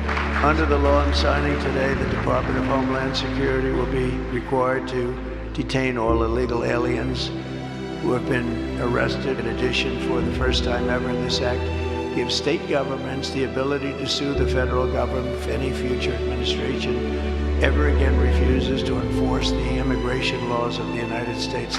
This is something that has brought Democrats and Republicans together. That's not easy to do. Lakin did it. Laken did it. This horrific atrocity should never have been allowed to happen.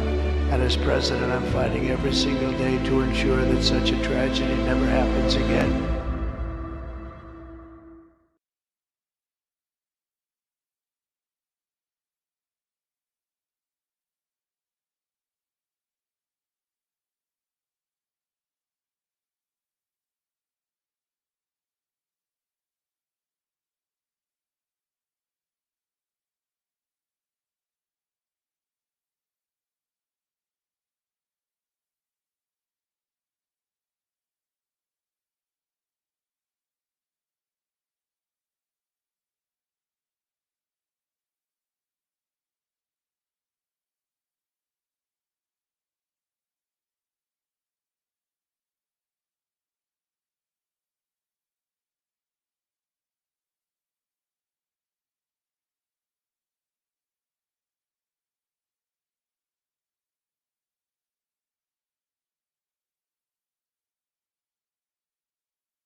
The politicians are continually attacking us.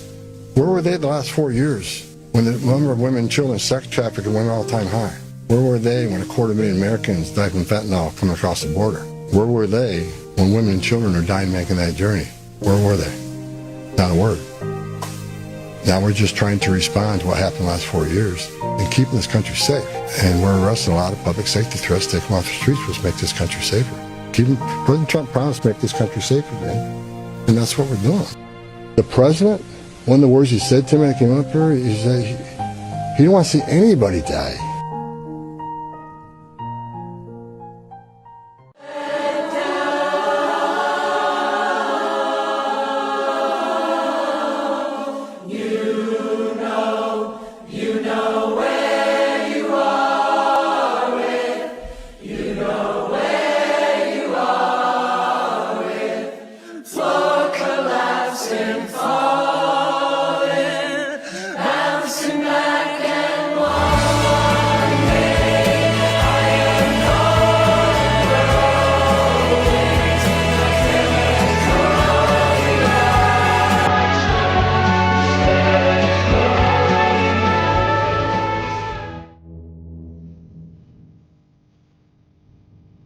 Nobody ever wants to see your child in the way I found her. Two beautiful kids in California, Anya Varfolomeev and Nikolai Osokin, were killed by an illegal alien in a DUI crash. Now, the illegal alien was indicted, but in 2025, because of California's criminal protecting state sentencing laws, the illegal alien who killed those two teenagers was scheduled for early release. It's been hard. It's been hard.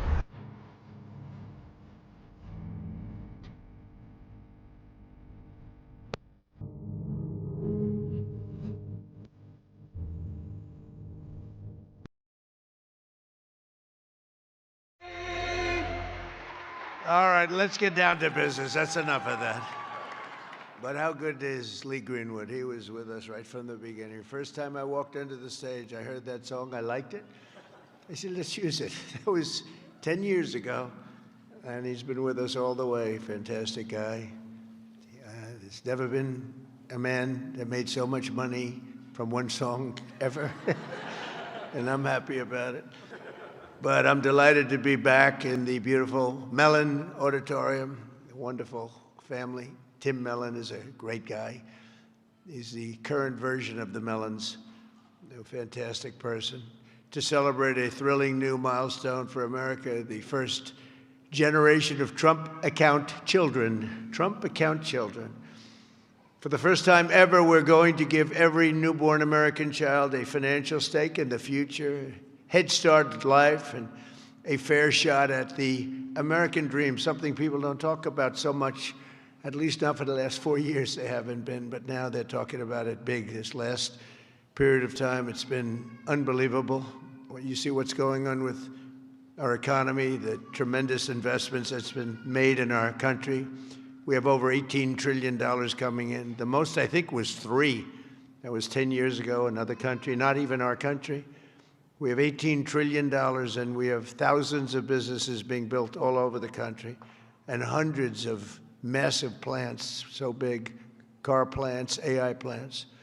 With the support of the men and women here in this beautiful room, over the next 15 years, we're going to put $3 to $4 trillion of wealth into the hands of young Americans who otherwise would have really started out with nothing. It's really an amazing thing because it gives young children that start out with really nothing, and we gives them, boy, it's more money than anybody could imagine. From their standpoint, they'll have a real start in life, and that's why decades from now, I believe the Trump accounts will be remembered as one of the most transformative policy innovations of all time. And I've done a lot of them. The tax cuts, we've done a lot of them, more than I think anybody. And I think this is going to be one of the most outstanding. Last summer, I signed the great, big, beautiful bill delivering. It made this possible, too. It actually made this possible. Without it, we wouldn't have been able to do this. Delivering the largest tax cuts in American history, including no tax on tips, no tax on overtime, no tax on Social Security for our great seniors. And, you know, we did another thing. When you buy a car now, you get a deduction on the interest payment if you borrow money. So think of it. Rich people get so many deductions. I'm the king of deductions. I love deductions. But people, middle-income people, never had a deduction before. Now they're getting a deduction on interest. They buy a car. That's going to have a huge impact on the automobile. By the way, there's one proviso. It has to be made in America. If the car is made in another country, no thank you. But they're all going to be made in America pretty soon because we have factories coming in from Canada, Mexico, Japan, Germany, all over Europe. They're all coming here to make their cars because they don't want to pay tariffs. Very simple. It wasn't very complicated. You'll see those numbers starting to produce. That's why you see these massive construction numbers, and soon when those things start opening, you're going to see employment, and you're going to see wealth creation for middle-income people like you've never seen before. Every single Democrat in Congress voted to raise taxes on hardworking citizens. Their whole campaign was raise taxes. I've never heard of it before. All my life I grew up, and I hear politicians, we will cut taxes. This is the only group I've ever seen, we're going to raise your taxes. No wonder they lost. Actually, there were other reasons also. But together with the majorities in the House and Senate, we overcame their obstruction, and we put more money into the pockets of every working American than anyone thought even imaginable. Perhaps no provision of the great, big, beautiful bill will prove more consequential than Trump accounts. Under this program, the U.S. government will automatically create a tax-free investment account for every newborn American child, something that nobody really would have even thought of. There were some brilliant people that thought of it for a long time. They're here with us today. We're going to introduce a couple of them. but nobody really, I mean, I've had friends at the top people in business, they came up to me, whose idea was this? This is great. They said, I never thought of that. We'll fund those personal accounts with a seed contribution of $1,000, which will compound and grow over the course of their lives and could grow into very, very substantial numbers. Parents, employers, churches, states, and loved ones will also be able to add up to $5,000 in additional money for those accounts. And with every modest contribution, Trump accounts should reach at least $50,000 in value by the time the child turns 18, and could be very substantially more than that. With slightly greater contributions, the typical account will grow to $100,000, $200,000, and can even grow up to past $300,000 per child. And we think the most likely cases in the $200,000, $300,000 range. The size and scale of this wealth will dwarf all government programs ever created to benefit America's youth. There's never been anything like this. That's why everybody's talking about it. Even really people that truly hate me are making this investment. One person hates my guts. He put $1 billion into it. I said, you must like this program a lot because you can't stand me. I said, I do, but I do like you more than you think. They liked me more in the last year than they liked me before. Although we had a great first term, we can't forget that. We are the greatest economy in the history of our country, but this is blowing it away. So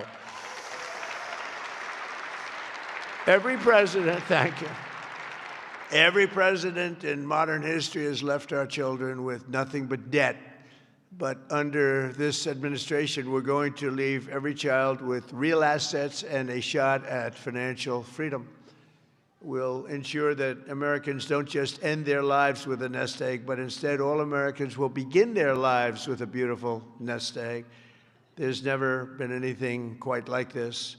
I want to express my tremendous gratitude to a very special couple who believed so strongly in this vision right from the beginning that they personally donated $6.25 billion. That's $6,250,000,000. Even the 250 is a lot of money when you think. I mean, you know, Nikki, do you hear that money? That's big even compared to rapping, all the money she makes. She's hearing a number like that. She'll say, how many songs do I have to make to catch that? But amazing, amazing thing, $6,250,000,000 to fund Trump accounts for an additional 25 million children aged 10 and under. And that's Michael and Susan Dell, two incredible people. Where are you, Michael? Where's Michael? Stand up, Michael. What a great guy. What a great guy. You know, I tell you, he didn't do it for his business. He did it, I guess, probably would have been better off not to. That's a lot. But you know what? I hope everybody goes out and buys Dell computers. My son, I told you, Barron, he loves that computer. I don't know what the hell you're doing to it, but he likes it. But I just want to thank you very much, and Susan. It's unbelievable, really unbelievable what you've done. So Michael and Susan made this donation in recognition of America's 250th anniversary because there's no better way to honor America's history than to invest in America's future. That's what they did. And this is perhaps the largest, one of the largest certainly, but perhaps the largest private donations of all time. That's a lot, $6,250,000,000. And somebody did say that. A friend of mine, very rich, he's going to put up $100 million. And he said, geez, you know, think of it, the 250 that Michael has is a lot more than mine.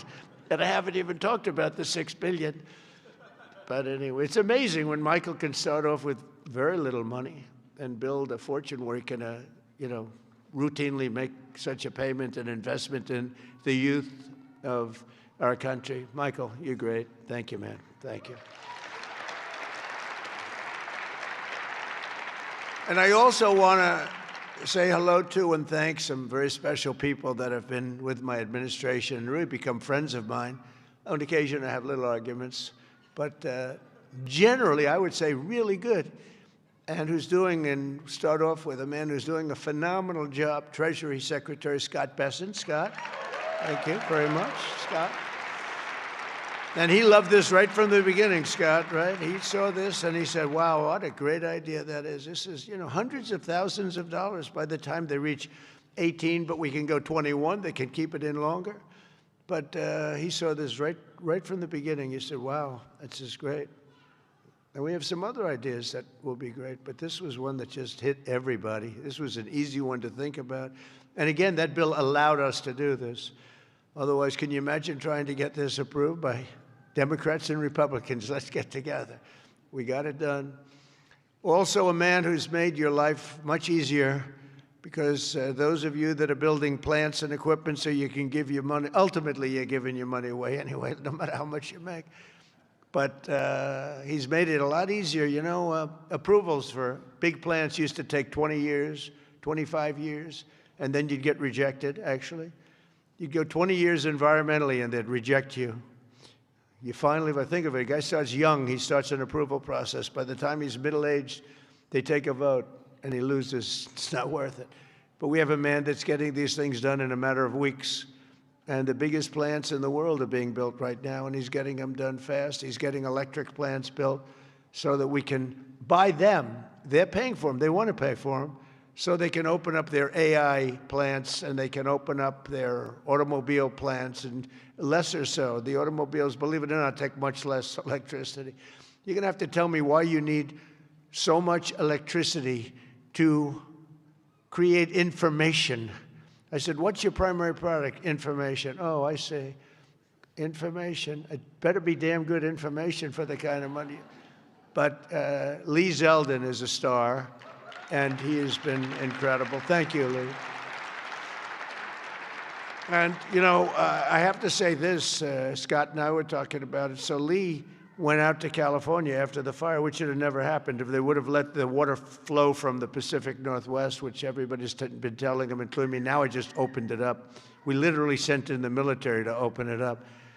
But if they would have let, you wouldn't have had the fires, because you would have had a little thing called the old-fashioned way, water in the fire hydrants, as opposed to empty fire hydrants. You would have had water, and most of the houses had the sprinklers on top. No, there was no water in their sprinkler in their living room.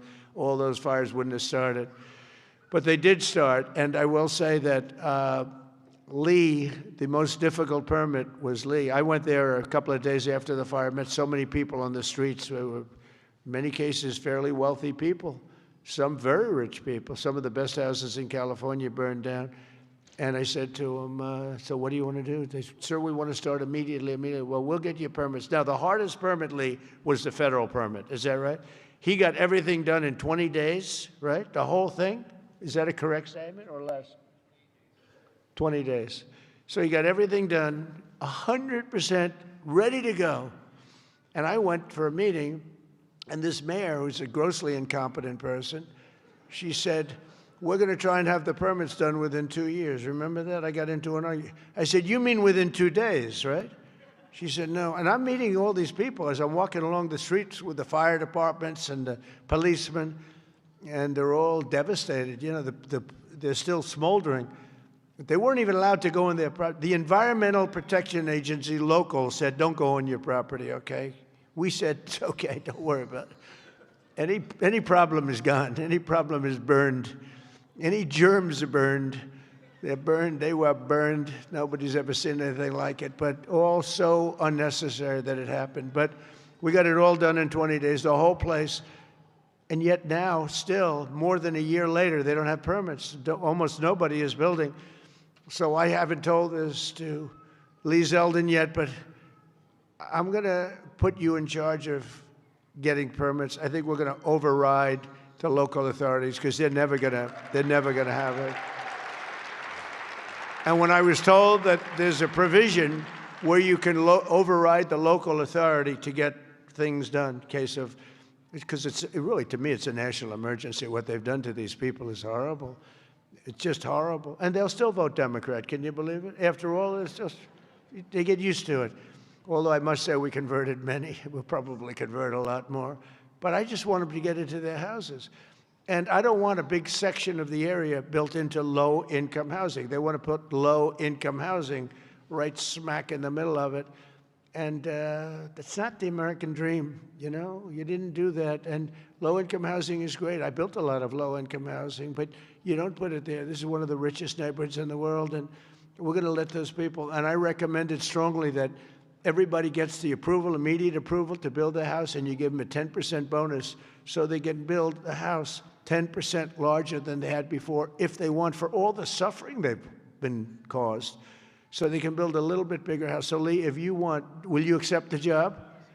Huh? He's under a lot of stress. Okay, all right? Override those people. Those people are incompetent. Between the mayor and the governor, they're incompetent. They'll never get approved. They'll never get approved. So do whatever you can, Lee. There's a provision that you're allowed to do it, and I'll sign it in 2 seconds, frankly. It'll never happen. I also want to introduce a man, Frank Pasigno. Now, if you met Frank, and if you knew Frank, he's quiet, but he's actually a stone-cold killer. He was one of the biggest people in business. He would have been sitting with you. In fact, now he's got a better seat because he's working for the government. He's the head of a lot of things, but the job he's done in this country is great, and he's working on Social Security and a thing called the IRS. He's working with Scott on both of them, really, but the IRS in particular. And he is a fantastic man. Where are you, Frank? Took the biggest pay cut in history. He went from being paid $35 million a year to being paid about $35 a year. I think you may have taken the biggest pay cut in history. He'd be close. He'd be one of the top 5. Because a few people have done that. Few billionaires have sort of left. But Frank has gone from one of the most successful people. He worked with Jamie Dimon. I don't think Jamie likes me too much nowadays, but that's okay. I never minded that. But Frank, you are fantastic, and you're doing a great job. We appreciate it. Thank you. And thank you to the family. The director of National Economic Council, a man who's in the news a lot. You know, my only problem is I don't want to lose him. I will tell you that he's working from a big deficit because I don't want to lose him. He's so good. Kevin Hassett. Thank you, Kevin. Thank you, Kevin. A friend of mine, a senator who has been unbelievable. She's a tremendous woman, married to a great football player. Her husband is a massive man. This guy, he played in the NFL, I guess, for 11 years. He was top-of-the-line player. I met him. I said, that's not a normal situation. Look at this guy. This guy was seriously powerful, big, and he's as nice as he is big. And she is one of our best senators, Senator Katie Britt. Thank you, darling. From Alabama. I love Alabama. We love Alabama. Marsha Blackburn is an incredible person. Unfortunately, she's running for governor. She's running for governor of Tennessee. I'd love her not to. I begged her. I said, Marsha, we don't want to lose you in the Senate. But I have to say they're lucky. They're lucky to get you because you are a talent and a great person, and you've been with me all the way, and I appreciate it. And you're a very special person. Marsha, stand up, please.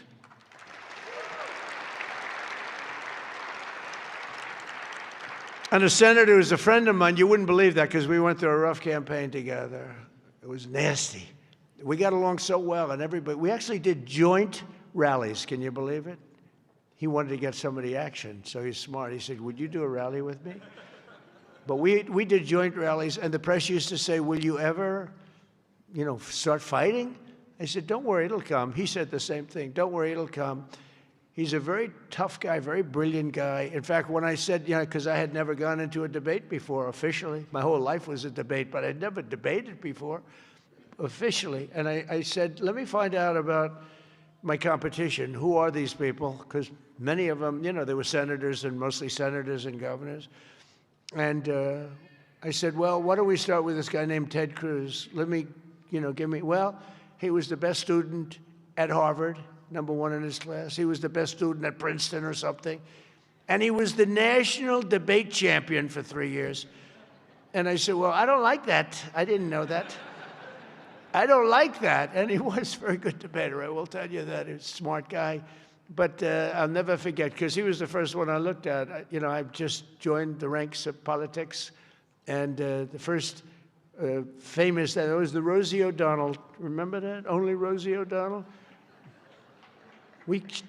Ireland, you can keep her. Ireland has done us tremendous. The head of Ireland said, "Are all your people this way? We don't want that." But Ted Cruz has one thing that I like. If I ever have problems, because it's hard to get people approved, he's a brilliant legal mind. He's a brilliant man. If I nominate him for the United States Supreme Court, I will get 100% of the vote. The Democrats will vote for him because they want to get him the hell out. And the Republicans will vote for him because they want to get him the hell out, too. Where's Ted? Where are you, Ted? And with all of that being said, he's a great guy, too. He's a great guy. We've become friends, and he's a very effective person, too. Thank you, Ted, very much.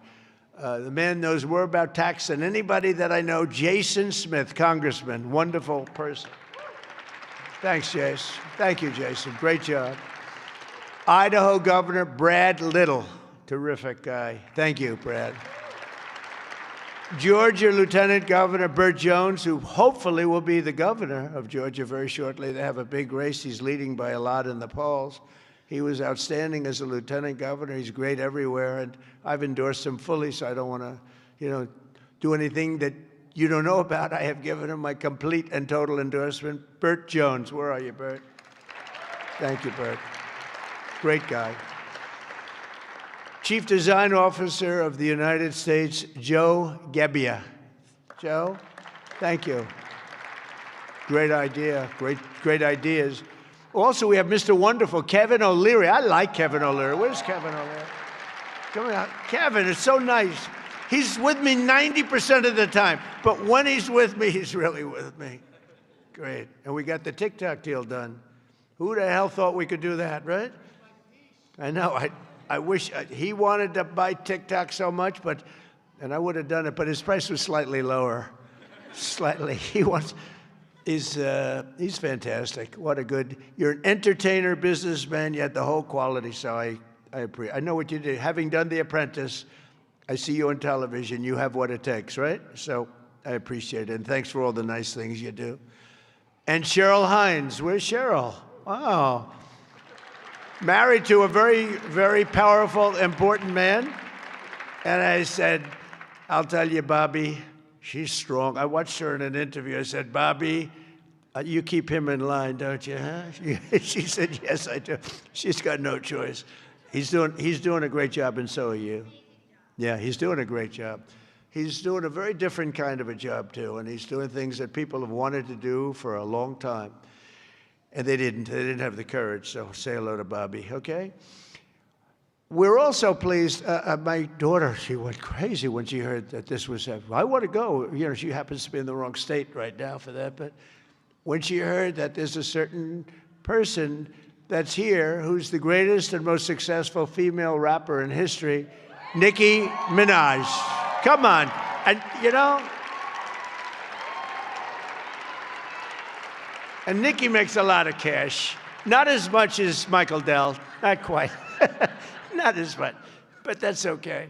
But Nicki makes a lot of money, and she's generously stepping up. She's investing hundreds of thousands of dollars in Trump accounts to support the children and really the children of her incredible fans. That's great. Focus on that. Why should you give to somebody else's fans? Give to your fans. I like that. But and I just think she's great. I've been hearing so much over the years, because I didn't know Nicki, and I've been hearing over the years she's a big Trump supporter and a Trump fan, and she took a little heat on occasion. Her community isn't necessarily, I tell you, we did pretty damn well with that, with your community, as we say.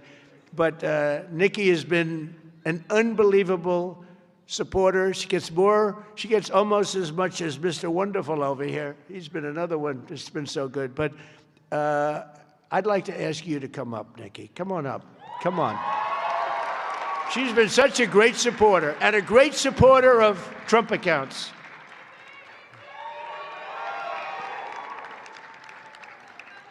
And I said, I'm going to let my nails grow, because I love those nails.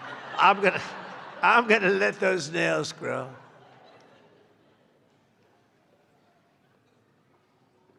She's so good. She's been MAGA. What can I say? She's been with us all the way. Right, Alex? She's been with us all the way. And just want to thank her. And it wasn't so easy. For you, it was easier, right? You want to come up? You want to come up? Mr. Wonderful, come on up here. You've been terrific. Come on up.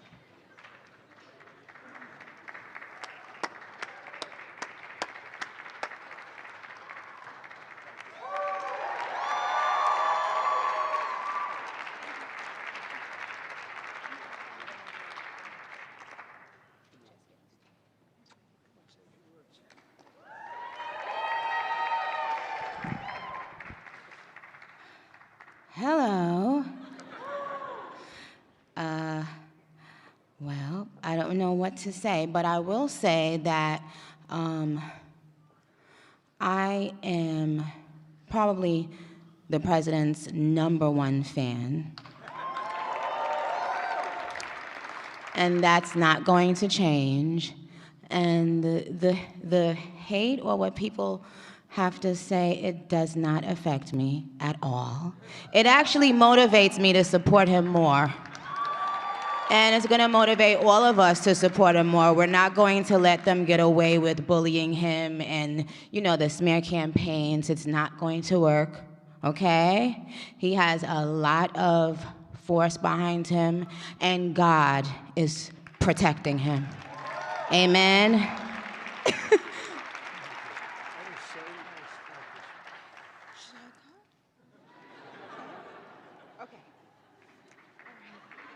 Thank you.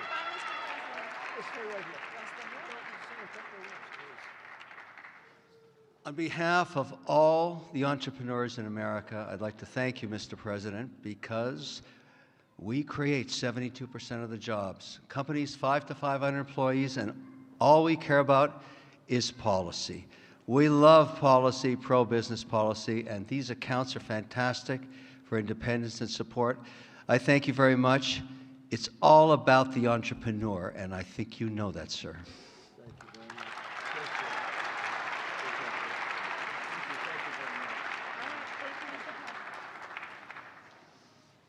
Well, that was great. A little interlude. I don't know. That's better than getting Scott Bessent up.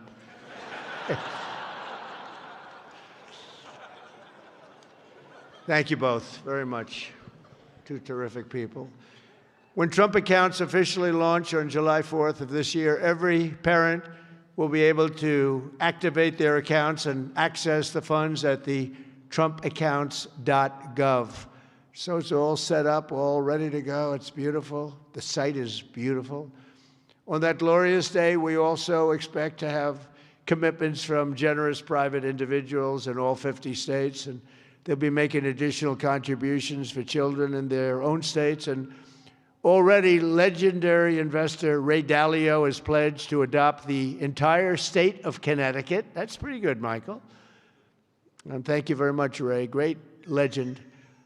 And today, one of the original advocates of this program has agreed to adopt his home state of Indiana, Brad Gerstner. And Brad's here someplace? Where's Brad? Come on. I think Michael and Brad, would you come up here, please? Come up here. I mean, this isn't exactly Mr. Wonderful and Nikki, but I think they might be worth more money than Mr. Wonderful, right? These guys are worth a lot of money. But Brad is donating, listen to this, $250 to Trump accounts for all children under 5 in Indiana. So every children, all the children under 5, $250, and he'll be donating tens of millions of dollars more in matching contributions to millions of children all across the country. He's going to make a massive donation already. We know what it is. Brad is not only one of the most successful business people, he's the founder of the Invest America Foundation. And he's been working on this idea for years. And he was the one, he went over to see Michael. Michael loved it. And those two were a hell of a team, along with Mrs. Dell, who's been so great, Susan. I also delighted to report that dozens of major employers have signed up to add the Trump account contributions to their employee benefit packages, including Uber, Schwab, Charter Communications, and many, many others. And just today it was announced that Intel, NVIDIA, Broadcom, IBM, Steak and Shake, Coinbase, Continental Resources, and Comcast have all signed up for really big contributions. So I want to thank them. I want to have you two guys come on up. Would you say a couple of words? Brad and Michael, would you say a couple of words? That's fantastic. Only Indiana. You can't do bigger. We love Indiana, but you know, how about Indiana, Iowa? No, we appreciate it. Big numbers. Thank you. Thank you. Well, 4 years ago, we set off on a journey to reconnect every child in America with the American dream. This president ran on a Main Street agenda that too many people had been left out and left behind. And his articulation of no tax on tips, that doesn't help rich folks. That helps those left out and left behind. No tax on Social Security, no tax on overtime. And when Ted Cruz authored the Invest America Act in the Senate, and Michael Dell partnered with me to bring the private sector to bear on this, we had the opportunity that this president was willing to sign. He immediately understood the impact. That this wasn't about the wealthy folks in America. This was about the 50 million American families who will be lifted up and reconnected to the American dream, because this is now the law of the land. Forevermore, every child in America, from rural Missouri to rural Indiana, from Trenton to Compton, is going to start off life with an investment account at birth, seeded with $1,000, where they privately own NVIDIA and Microsoft, all the greatest companies in this country, right? Not dependent on government, independent from government. Not more socialism. The answer to more socialism is more capitalism. This makes every child in America a capitalist from birth, and it would not have happened without the leadership of our Treasury Secretary, Scott Bessent, without the leadership of the Speaker and Ted Cruz in the Senate, but most importantly, and every business leader in America will tell you this, for too long they had no access in Washington to the White House. People didn't want to hear their ideas. This president is voracious in his desire to hear from America's leaders about how to make America better. This is citizen democracy at its best. An idea that started around a kitchen table in Silicon Valley makes its way to this day. I'm humbled and honored to be here, and I'm grateful for your leadership.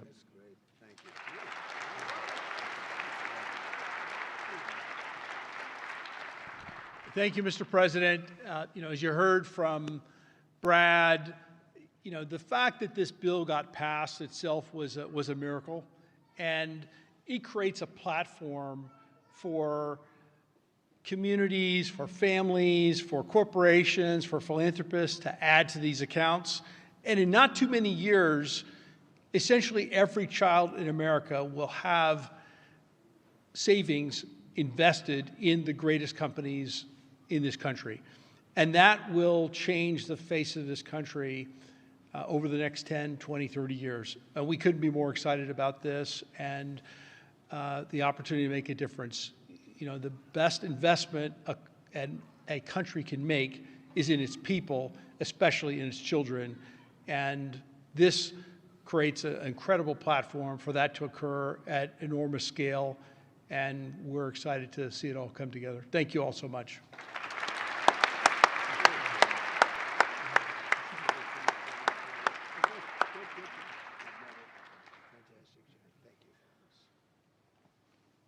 Those are two fantastic people, I can tell you that. I want to give a very special thanks to some of the CEOs here this morning. Vlad Tenev of Robinhood, what a job he's done. Where's Vlad? What a job you've done. Young guy. Nice young guy, too. Arjun Sethi of Kraken. Arjun, thank you very much, wherever you are. Thank you.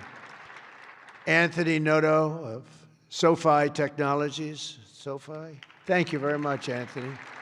Right. These are the ones you read about, and Bill Ackman is here, Pershing Square, and Hock Tan of Broadcom, and so many others that if I name them, we'll be up here all day. But I just want to say that what a job you've all done. Incredible job, everybody, just about everybody in this room. Not everybody, I'm not in love with everybody, but a couple of them I don't like very much, but if they're here, I'm starting to like them a lot better because they're here for a very good reason. I'm officially calling on all employers all across America to follow the lead of many of these amazing companies and make matching Trump account contributions to benefit for the American worker, and they're going to benefit the American worker so much. This morning, I'm also pleased to announce that Visa is creating a brand new platform which will allow credit card holders to deposit their cashback rewards directly into Trump accounts. That's a big deal. Visa, thank you. Where's Visa? The head of Visa. Thank you very much, Visa. These initiatives could not come at a better moment because there's never been a better time to invest in the United States of America than right now. Who knew it would have happened this fast? I inherited a mess. We were a country that was laughed at a year and a half ago. We were laughed at. Now we're the hottest country anywhere in the world. Nobody even close. So, you know, who knew this was going to take place this quickly? Right, Michael? I didn't think it was going to go that fast. I knew we were going to do it, but I thought it would take a couple of years at least. We just couple of days longer than the first year, so it's really amazing. And just this morning, as I'm running out, I see the S&P 500 hit 7,000 for the first time ever. So I say America is back. America is back. Since the election, the stock market has set 52 all-time record highs, adding $9 trillion in value. And $18 trillion of investment is pouring into the country. It's going to be higher than that.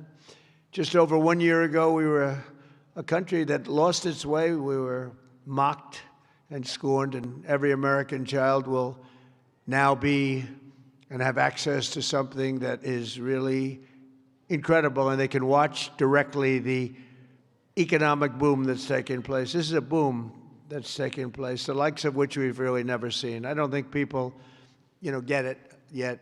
Not a lot of people. They don't get it. They don't see the thousands of businesses being built, the hundreds and hundreds of massive factories that are going up all over. But they're going to start to see it. They're starting to see it. I mean, if they're modestly intelligent, if they're very intelligent, they saw it about a year ago. With us today is Craig Smith, a fourth-generation family farmer and volunteer firefighter from Culpeper, Virginia, along with his wonderful wife, Heather. Craig and Heather have an 18-month-old son and a 1-month-old that they also welcomed just recently, twin boys.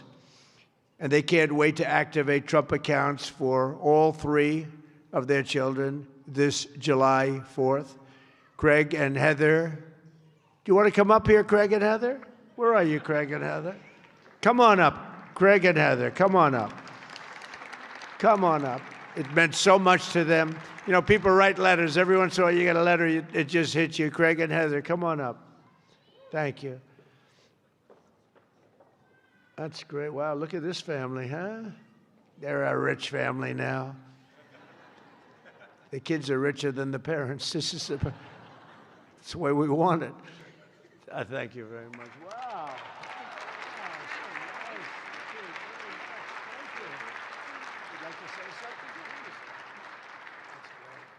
We just want to thank President Trump for all of his hard work and dedication to American families and farm families like ours. Farming is not always easy and sometimes margins are tight, so investments like this into our children really help us to buy diapers and formula and not have to worry about making financial decisions for them this early on. So thank you very much, President Trump. Thank you very much. Great job. Thank you very much. Beautiful. Thank you. Thank you very much. So nice. Also joining us today is the Goins family from Fayetteville, Arkansas. Charlie works in manufacturing, and he's here with his wife, Savannah, his high school sweetheart. In 2022, Charlie and Savannah opened their home to foster care, really expecting to take in 1 child, but soon they were taking in a family of 3 siblings and formally adopting them. A short time later, Charlie and Savannah also welcomed a biological daughter. Trump Accounts will give each of these children a much better start in life. And Charlie and Savannah, where are you? Are you down there? Do you want to come up? Come on up here, Charlie, real fast. We're holding up a lot of big business people. We can't hold them up. Michael will take back his donation. Say what? I want my money back. Come on up here. These are great families, but there's millions and millions of families that are going to be so amazed and so happy at what's taken place. Sort of a miracle, I think. Nice to see you. How are you? How are you? Oh, look at that. So nice. Hi. How are you?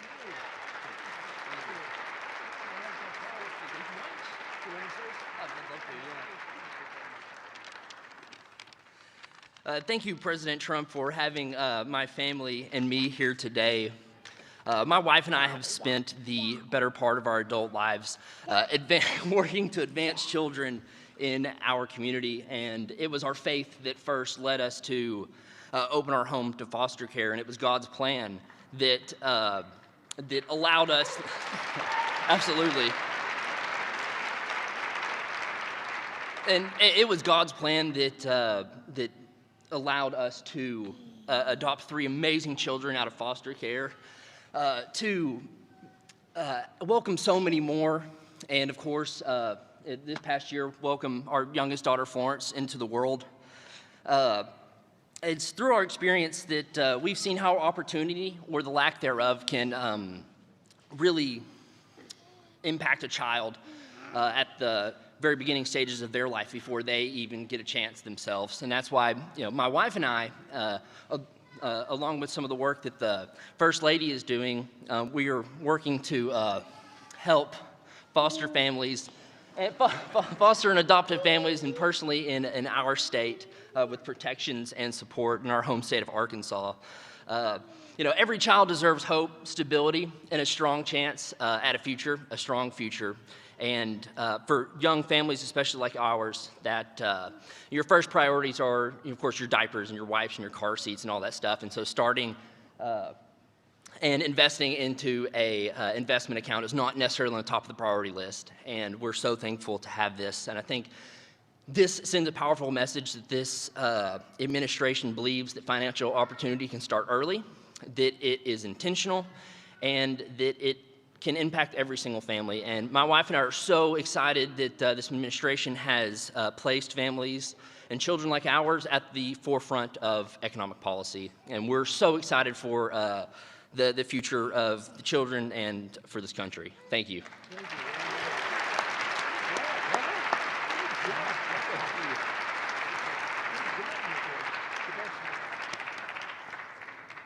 That's a great job.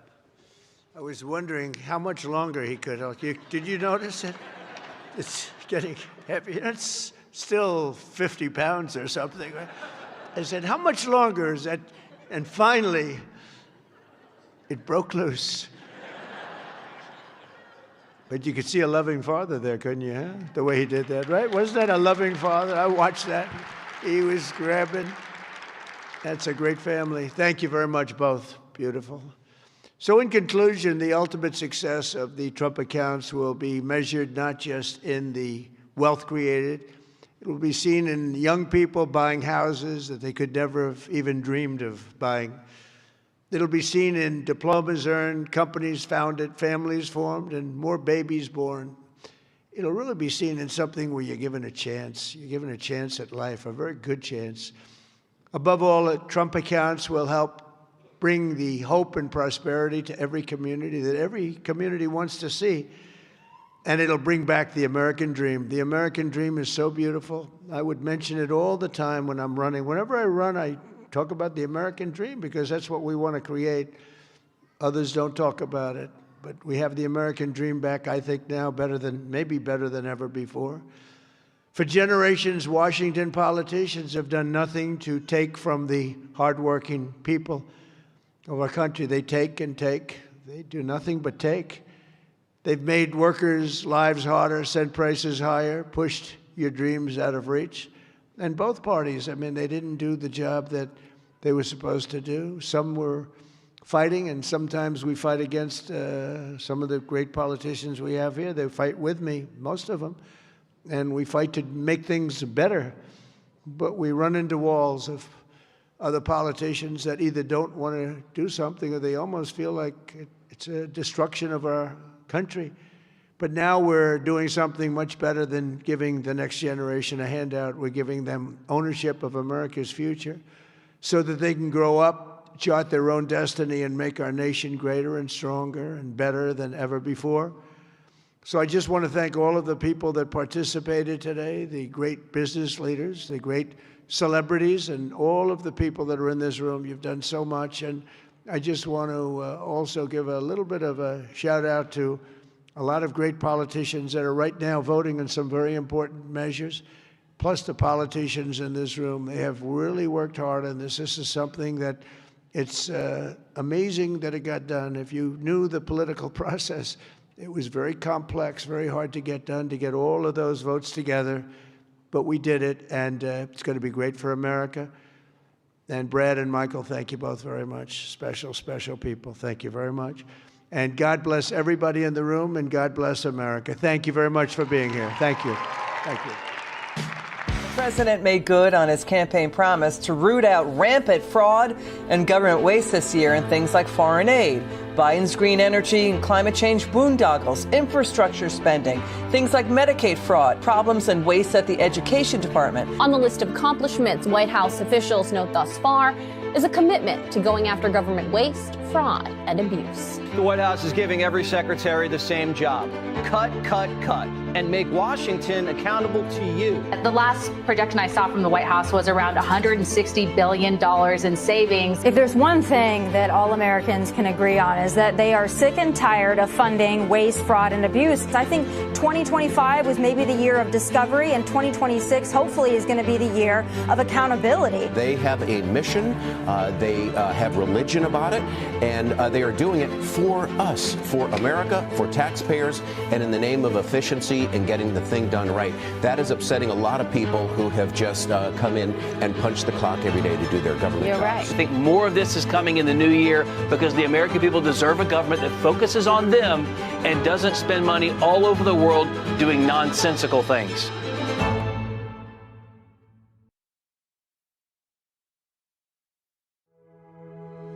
Trump accounts will be the first trust funds for every American child, allowing family members, employers, corporations, generous donors to contribute money that will be invested and grow over the course of the child's life. This is a transformational act in this country forevermore. Every child starts off life in the game with a piece of the American dream compounding in the upside of America. It is the merging of President Trump's agenda of parallel prosperity, Main Street meets Wall Street. We are going to make sure that all American families have a stake in the success of the United States of America.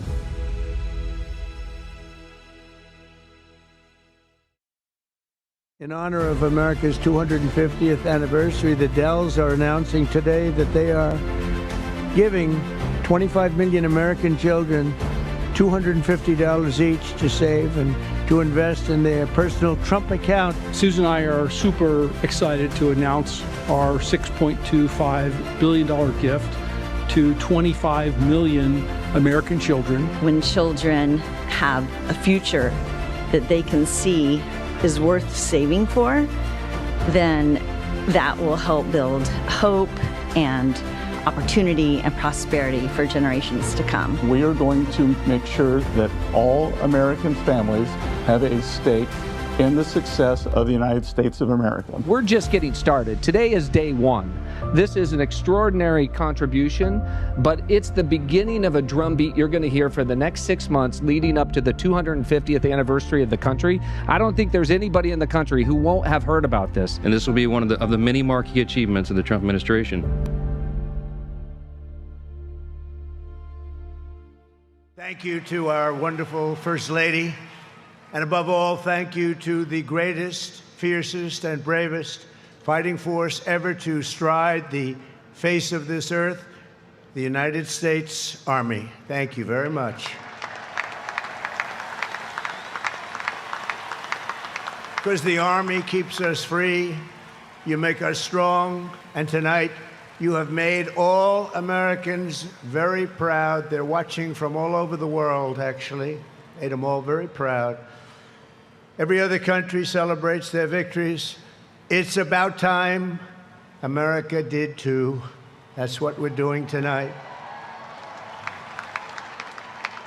And watching this magnificent display, our souls are filled with gratitude for every generation of warriors who have worn the uniform all the way back to the very beginning. So to every veteran across our land, and right here in our nation's capital, including 6 recipients of the Congressional Medal of Honor, we love you, we honor you, and we salute your noble service to our flag and to our country. As we celebrate tonight, we also think of the hundreds of thousands of Army soldiers who have made the supreme sacrifice for our nation and selflessly laid down their lives in every war, from the Revolution to the War on Terror. To the Gold Star families with us today, the courage of your heroes is the bedrock on which our entire nation stands. We thank you. Yes, we thank you. Today we commemorate an event that did not just change American history, but changed the history of the entire world. With the creation of America's Army on June 14th, 1775, liberty got its shield and the freedom got its sword. Those first Army patriots in the American Revolution fought against a fearsome enemy and impossible odds, but they were armed with a righteous cause. They were led by an indomitable commander, a truly great man, General George Washington, and they were united by an eternal creed. Their motto was victory or death. Over the past 2.5 centuries, our warriors have shown unrivaled valor on fields of battle around the globe. With the frostbitten feet and bloody fist, they have marched into the flames and fury of combat, charged up mountains, stormed beaches, waded through torrents of gunfire, and leapt into skies thick with smoke and shrapnel. The U.S. Army has driven bayonets into the heart of sinister empires, crushed the ambitions of evil tyrants. Beneath the threads of American tanks, it's done so well, it's done so much, and sent the devil himself flying into full retreat. Time and again, America's enemies have learned that if you threaten the American people, our soldiers are coming for you. Your defeat will be certain, your demise will be final, and your downfall will be total and complete.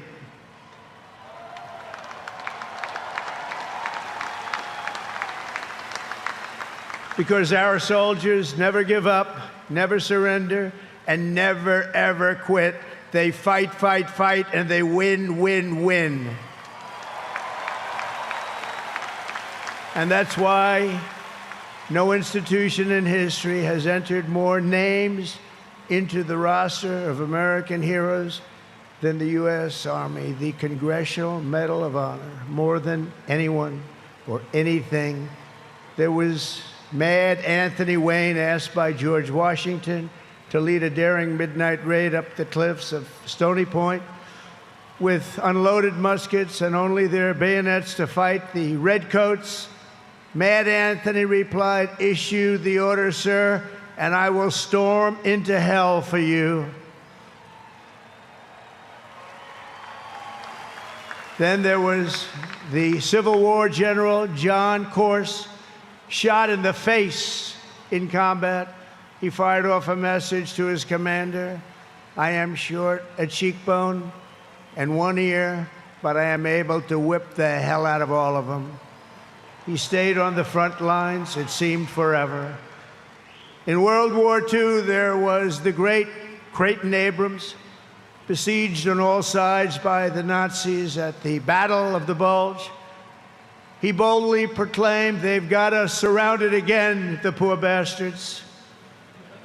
This is the fighting spirit and unyielding force of the U.S. Army. It has never changed, and it will never, ever change, because there is no earthly force more powerful than the brave heart of a U.S. infantryman or an Army Ranger, paratrooper, or Green Beret. They are the best. They are the finest. From Bunker Hill to San Juan Hill, from Gettysburg to Guadalcanal, from Yorktown to Shiloh, and from the trenches of the Argonne to the mountains of Afghanistan, the Army has forged a legacy of unmatched courage, untold sacrifice, and unequaled and undying glory.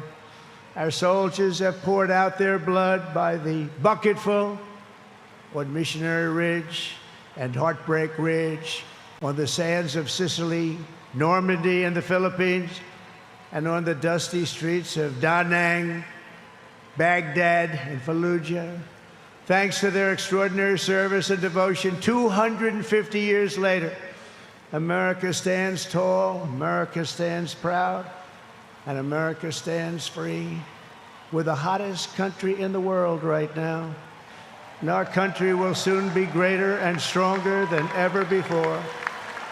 Down through history, we've been blessed beyond words by this valiant legion of Army warriors and patriots, heroes and legends. And tonight we affirm with unwavering certainty that in the years ahead and in every generation hence, whenever duty calls and whatever danger comes, the American soldier will be there.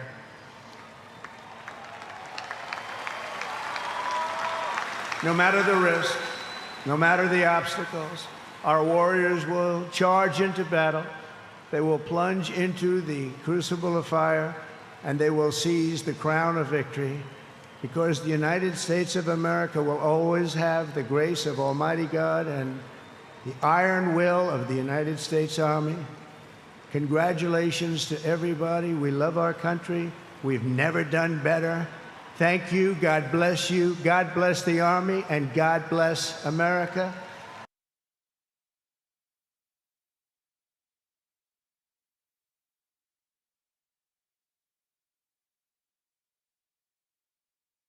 Well, I just want to say a very special hello to Iowa. We have had a good time. So that's pretty good, and won by a lot, but I'm thrilled to be back in a state that I love, and I really do love it too, with thousands of proud, hardworking patriots at the world-famous Iowa State Fairgrounds. Thank you. Thank you. 18 months ago, the people of Iowa braved sub-zero temperatures. You remember that night? Oh, that was cold. It was cold, but we were warm inside because we won by a landslide to turn out the first in the nation caucuses, and you delivered 98 out of 99 counties. What the hell county didn't? What's the name of that county? Let's get them out of here. 98 out of 99, that's not bad, Susie, I guess, right? We'll take that. But for President of the United States, Donald J. Trump, thank you very much, everybody. Then in November, we won Iowa by a landslide, 13 points, and it was the single largest presidential victory in your state's history. That's not bad. And now we're back where it all started to celebrate 5 months of incredible success for our nation and wish the Iowans and all Americans a very happy 4th of July. It's an honor to be with you. You know, a lot of people wanted us. When you're president, they want you. And if you're not president, they don't want you so much. But they really wanted us. And I said, nope, I'm going to Iowa because I promised I would go to Iowa. Sorry. I said, no way.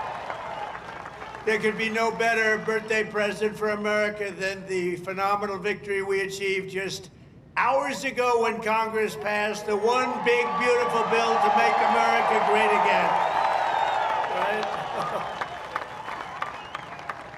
And in the last election, the people gave us a historic mandate to cut taxes, raise take-home pay, bring back jobs, stop the invasion, that horrible invasion.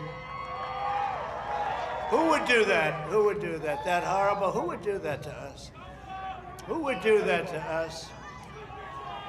Deport the illegals and slash hundreds of billions of dollars of waste and fraud, and that's what we're doing. With this bill, every major promise I made to the people of Iowa in 2024 became a promise kept. You know, they had a report today on some crazy fake station, but it wasn't fake in this regard. They said, you know, this guy actually did more than he promised. I did.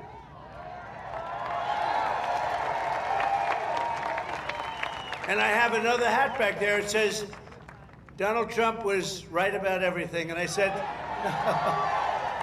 no, that sounds a little too conceited, but it happens to be true, I must tell you. This bill includes the largest tax cut in American history, the largest spending cut in American history, the largest border security investment in American history, although I must tell you, if you saw last month, they had 0 people coming through our border, 0.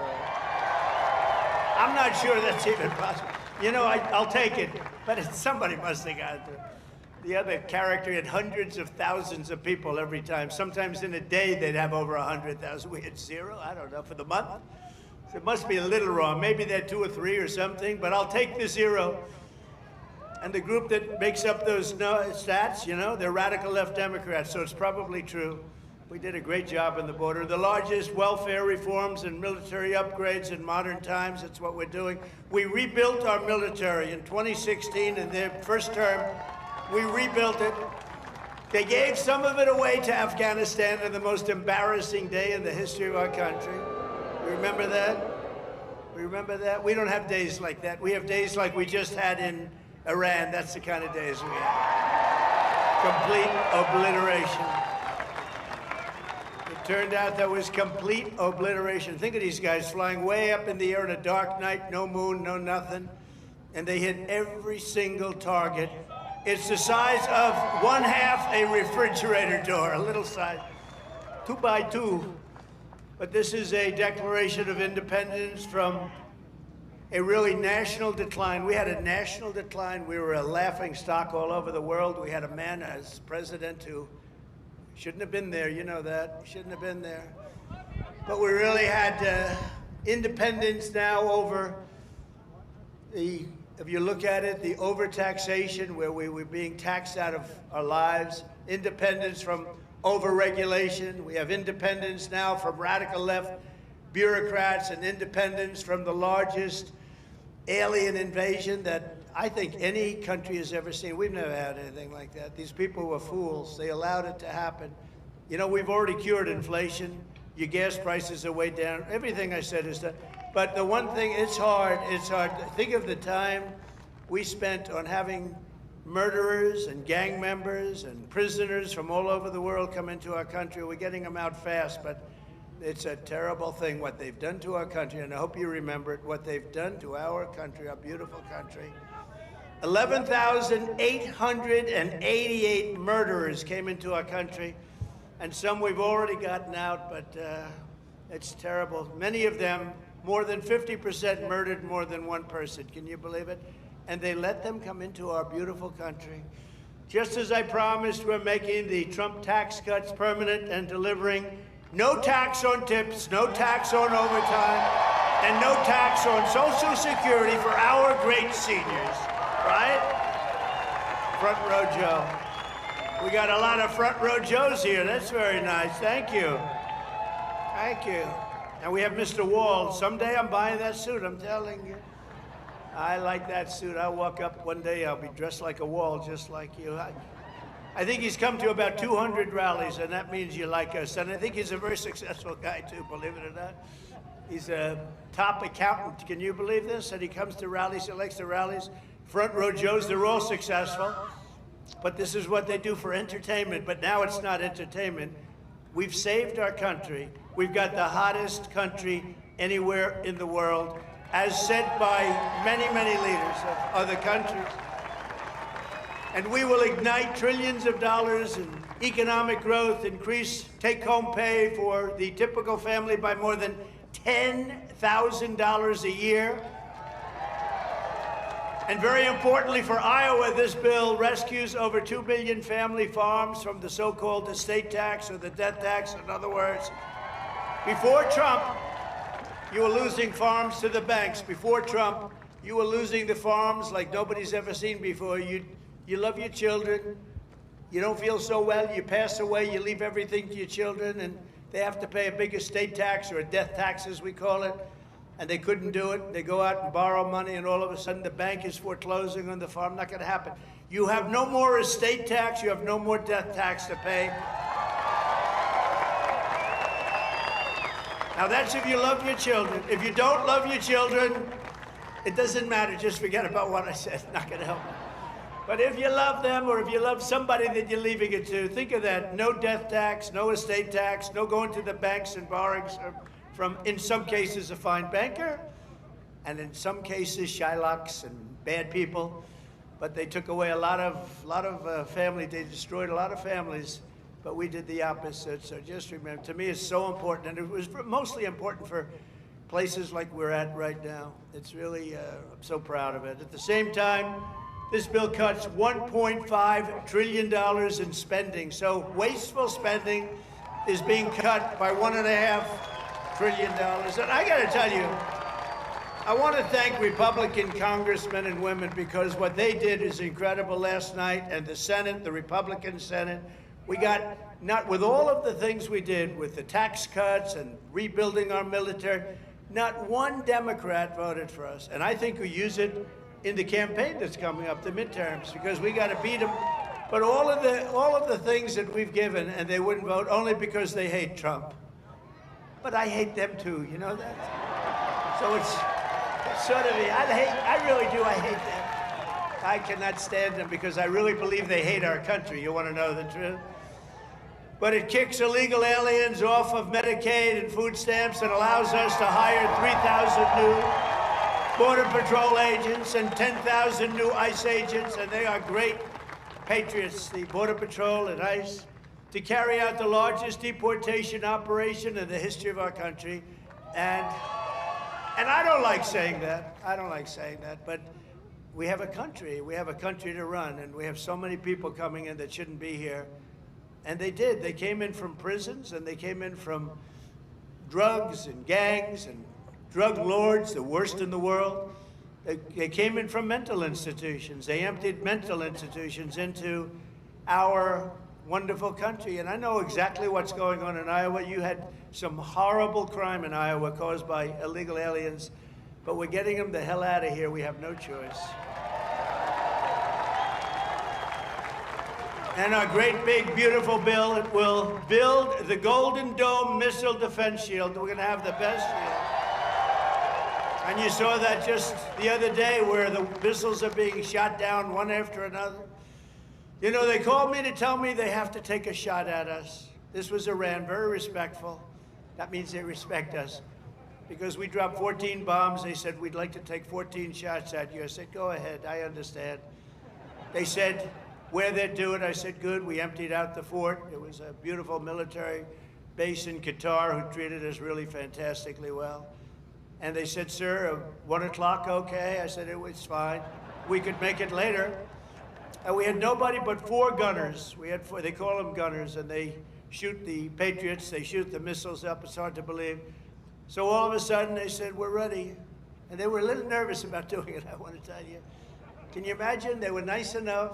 This is Iran, to call me and tell me that they would like to shoot me at 14 times. So they want to shoot us, and I said, go ahead, and they shot 14 high-grade, very fast missiles. Every single one of them was shot down routinely by these 4 unbelievable gunmen. And they did their job, and that was the end of that. But the big thing was the attack on their nuclear facilities, what those people did. And you know, they're going to be in Washington tomorrow at the White House. We're going to be celebrating. We took not only the pilots, but the people that flew the other planes, but also the mechanics that had these planes going for 37 hours without a stop. You know, we had 50, it was so far away, we had 52 tankers. Think of that, 52 that's loaded up with oil. I wouldn't want to fly one of those suckers over a random. I say, what happens if they're shot at? Well, sir, that's a tough situation. It's not a pretty sight, but they were unbelievable. 52 tankers to load them up. They followed the planes in, and they never had to stop for fuel. They went 37 hours, actually. And how incredible. What equipment, what equipment. And you know, China, Russia, they were all watching. Everybody was watching. We have the greatest equipment anywhere in the world. We have the greatest people anywhere in the world. And we have the strongest military anywhere. But we're going to fully modernize our air traffic control system and expand school choice and really so much more. By the way, the air traffic control, you probably don't have that problem here. You know, you have planes land like they, but in some congested areas, you saw what happened with the helicopter and the plane and a lot of other things. If we had great equipment, and we should have had, it was all set up to go, and then Biden canceled the order when he came in, but he canceled a lot of orders because he didn't know what the hell he was doing. There's a case would have never happened. Bells would have gone off, whistles would have gone off, everything would have gone off. It would have never happened. Very simply, the one big beautiful bill would deliver the strongest border on earth, the strongest economy on earth, the strongest military on earth, and ensure the United States of America will remain the strongest country anywhere on this beautiful planet of ours.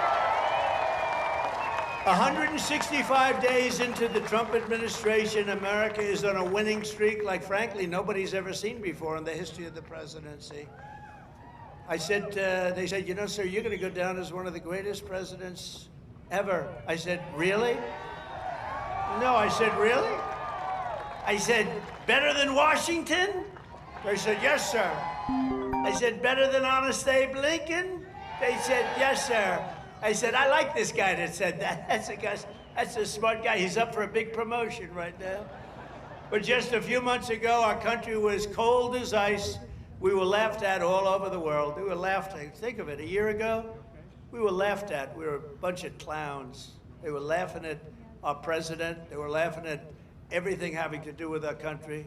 I was in Saudi Arabia. I was in Qatar. I was in UAE. Great leaders, strong, powerful, very rich leaders too, by the way, but great leaders, very smart people. And they said to me, the king of Saudi Arabia, but the three said the same thing essentially. They said, you know, a year ago we thought your country was finished. We thought it was dead. Dead. Horrible word, dead. And they were right. The country was close to death. And he said, and you know what? You've been in there. At that time it was 4.5 months. It was a couple of months ago. He said, right now, you're in the hottest country anywhere in the world. There's no country in the world. You talked about all over the world. You got the hottest, smartest, sharpest country. And by the way, look at our stock market. We're taking in hundreds of billions of dollars on tariffs with no inflation. And today we just set another record, the highest stock market in history. No inflation. And one of the great economists from the Wharton School of Finance, where I happened to go, he apologized. He says, you know, I think Trump outsmarted us all. And yesterday was the poll, and out of 77 economists, I came in second. I want to find the guy that came in first. Somebody came in first, can you believe it? But we said what was going to happen, and it's happening. And I'll tell you what, we had the greatest economy in the history of my first term. This is going to blow it away. You watch, this is going to blow it away. For the first time in years, this 4th of July, the economy is roaring, incomes are soaring, wages are up, prices are down. Gasoline, you see what's going on with gasoline? It's way down. See what's going on with eggs? Eggs are way down, eggs. Remember I came in my first week, the fake news, those guys right there, look at all of them. Wow, that's a, wow. No, a lot of fake, no, but we like them. It just shows you, when you can get every story, 100% of the stories, no matter what you do that's good, they make it as bad as possible, and then you win in a landslide. There's something wrong. But the fake news hit me with eggs. Remember, first week, 4 days, eggs are through the roof. I said, I just got here. What's going on with eggs? Tell me. I didn't hear about it. They're up 5 times higher than they should be. They were going through the roof, but they were blaming me. I said, I just got here. And within 2 months, our great Secretary of Agriculture, who I think is with us tonight. Brooke, where's Brooke? Oh, look at you. Look, she is here. She flew all the way from, she comes from Texas, but I think she likes Iowa maybe even better. Look at her.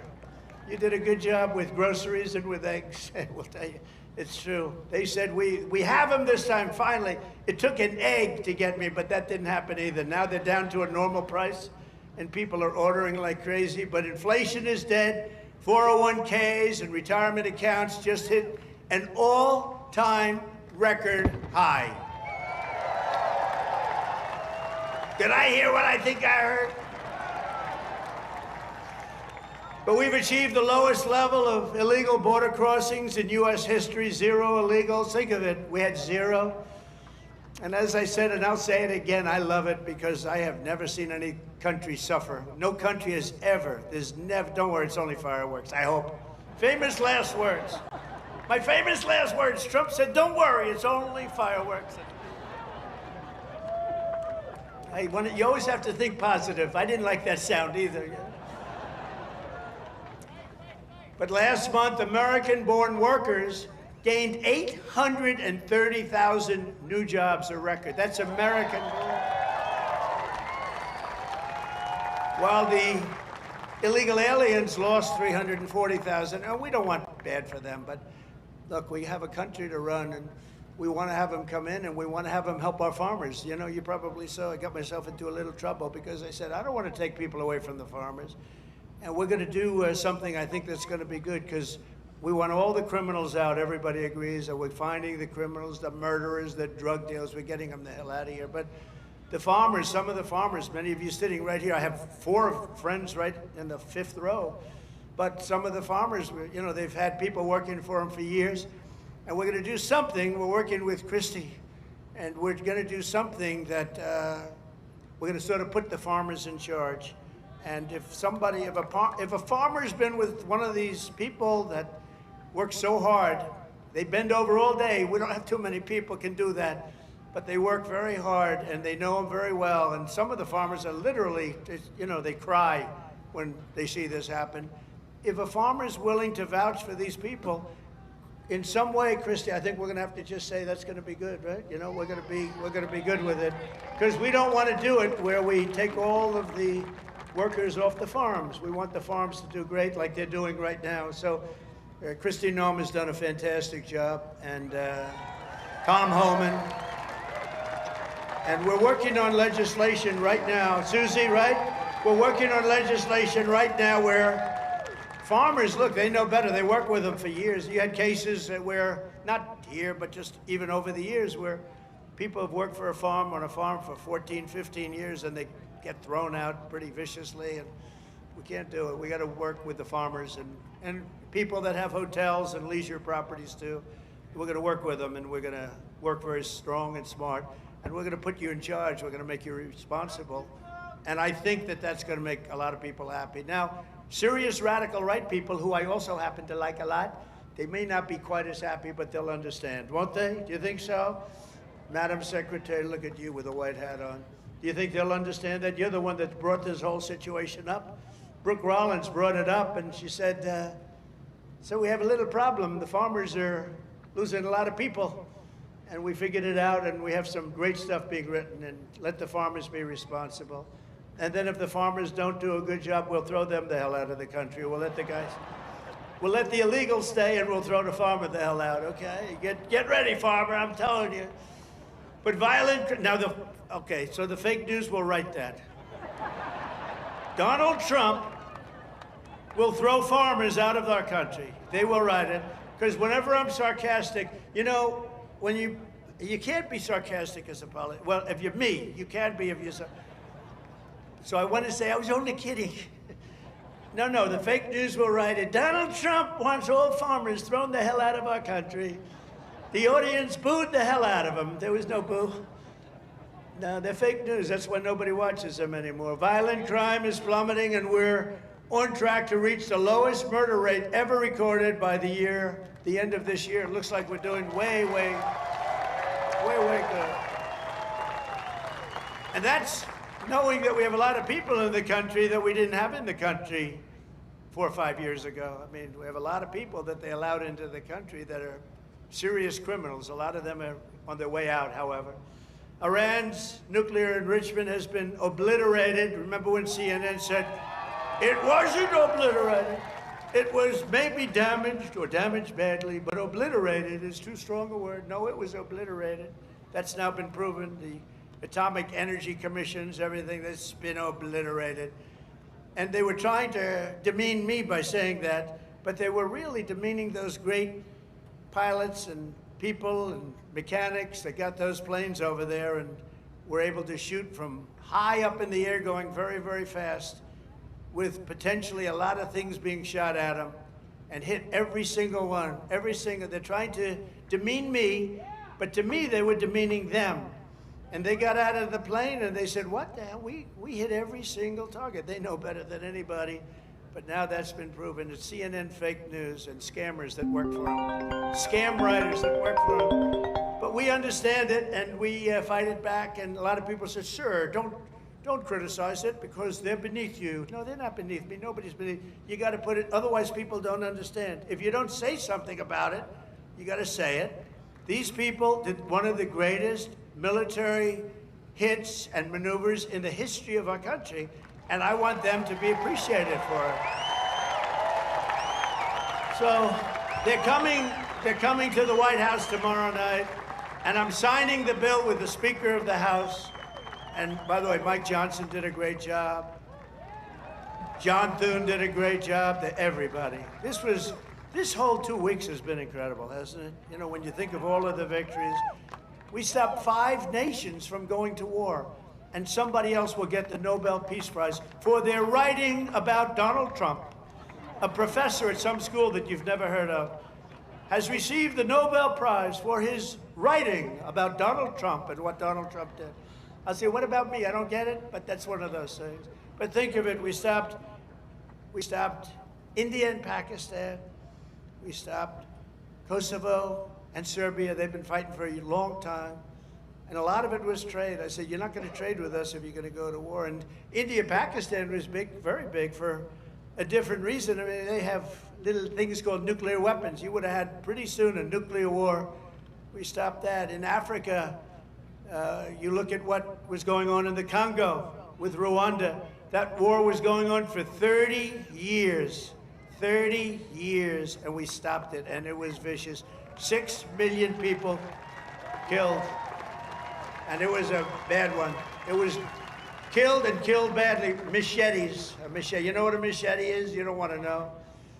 And we just did a really great job. And then, of course, you cap it off with the hit, the perfect hit in Iran, where they were talking awfully badly. You know, death to America, death to Israel. They were talking awfully badly, and they're not talking badly anymore, to be honest with you. And we might even meet with them and see if they want to meet. They want to meet, and we'll see if we can do something. But they want to meet. I think they want to meet very badly. But our allies have agreed to pay over $1 trillion a year for our defense. You saw what happened in NATO. In fact, we have our ambassador to NATO here. Where's our You know that guy? In Iowa, they know him. Big Matt Whitaker. We have Matt Whitaker from Iowa. I wasn't going to hire him, but then I said, Matt, you come from Iowa, don't you? Yes, sir, I do. Okay, you're hired. Anybody comes from Iowa, I hire. And every branch of the U.S. military is setting records for new enlistments. You know, remember a year ago, it was embarrassing.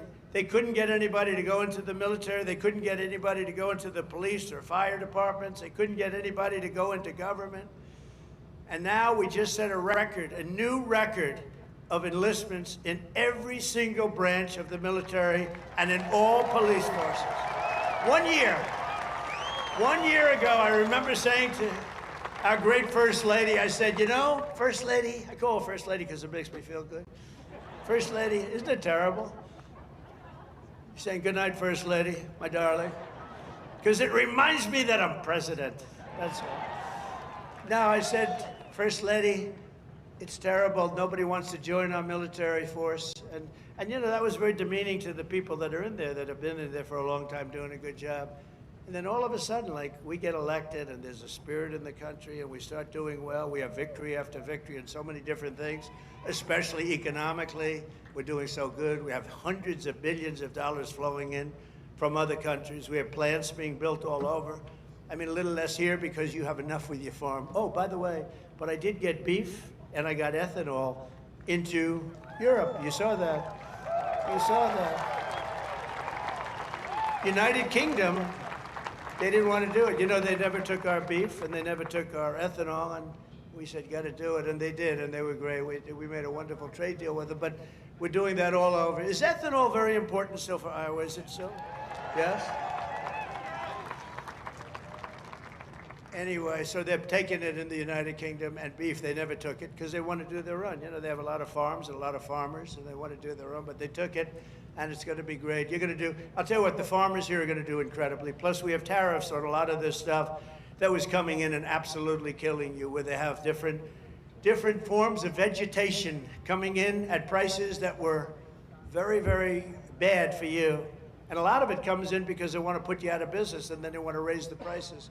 And we're not letting that happen to the farmers and to Iowa, to Nebraska and Wisconsin and all these other places that have been so good. And in breaking news just yesterday, we reached a historic trade agreement with Vietnam to open their markets to American exports with zero tariffs. They get zero tariffs. And you're going to be giving them vast amounts of farm product, including beef, pork, poultry, dairy, and pure Iowa ethanol. You're going to be given all of those products. And the fact is, I could go on, but the fact is really strong, and it's stronger than it's ever been, and stronger than I've ever seen. The golden age of America is upon us. This is a golden age. This is such a beautiful term, the golden age. And I couldn't have even said it in my first term. I'm telling you, this is going to blow the first term away, and we did great. We got great marks in the first term, and this is going to blow it away. This incredible national resurgence is happening just in time for one of the biggest events in the history of our country. Exactly 1 year from tomorrow, we will celebrate the 250th anniversary of America's founding with a birthday party, the likes of which you have never seen before. 2 years ago, I came to Iowa and promised that the festivities would begin right here at the Iowa State Fairgrounds. And tonight, here I am, okay? Promises kept. Promises kept. It's an honor, too. It's an honor because you've been with me from the beginning. Thank you.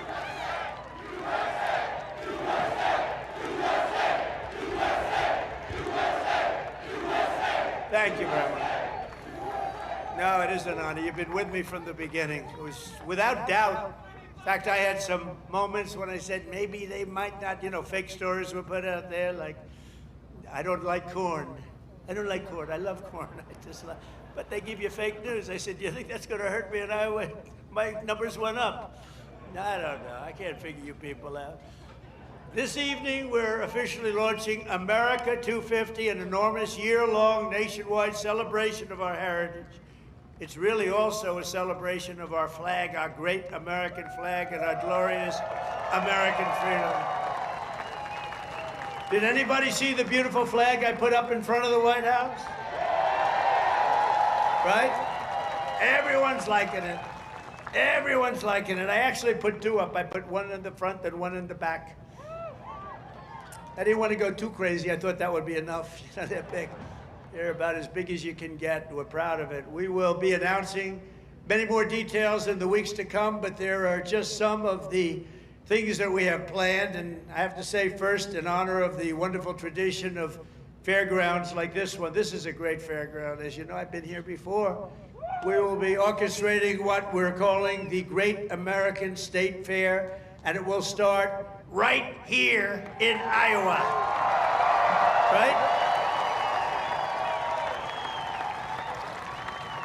So we're starting it off in Iowa. Now we're starting it off at your great fairgrounds, and we're going to have a big crowd just like we do tonight. That's a big crowd. I can't even see the end of it. So thank you back there. I'd like to move the press back so they could see better. But the Great American State Fair will bring America 250 programming to fairgrounds across the country, culminating in a giant patriotic festival next summer on the National Mall, featuring exhibits from all 50 states, and all 50 states are excited, and I was excited. You know, when I did the 250, there was nothing I could do. It was 250, it was 250, so I can't say that was my baby. The country happened to be 250 years old, but what I did do is during my first term, I got the Olympics and I got the great soccer, you know, that whole deal, right? We call it soccer, they call it football. I got them both. I got the Olympics. First I got the Olympics and I got it. I was president and I said, you know, it's a shame. It's a shame. I got the World Cup and I have the Olympics. And I did it, and you have no idea. President Obama didn't want to make a call to the Olympics. You know why? Because he went to Switzerland or wherever, and he said, you know, if a president goes to get the Olympics, you have to have a deal. You have to be chosen. He went there and he came in fourth, so he hated them, I guess. And he was unwilling to make a call, and they called me up. Democrats called me up, actually, from Los Angeles, and I said, I'll do it. I made the call, and I couldn't get the people off the phone because they were so starved for love. Because nobody would call him from. Anyway, we made a deal. I got the Olympics. Then we got the World Cup with Johnny. We got the World Cup, and I got them both. And I looked at my people. I said, isn't it a shame? I got these two, but it wasn't in the next 4 years. It was right after that and the one after that. And I got the Olympics. I got the World Cup, and we also have 250, so it's a pretty wild term. But I got these two things that are incredible. Nobody else could have done it. I'm telling you, everybody wanted it. Nobody could have done it. And I said, and I won't be president because I'll be president for 4 more years, but it won't be. And then they cheated and rigged the election. They rigged. You know, they don't even turn off the cameras when I say that now because now they know it's true too. But they knew it was true before. Remember, the cameras used to immediately turn off. You see all those beautiful red lights go off. Now I can say whatever I want because then they know it's true. But they knew it was true before. It's fake news. That's why they call it. But you know what? This term is much more consequential than if I had done it the more traditional way. This was slightly harder, believe me. It's slightly more dangerous because there are criminals on the other side that tried to put your president in jail and went after him, just like they do in third world countries.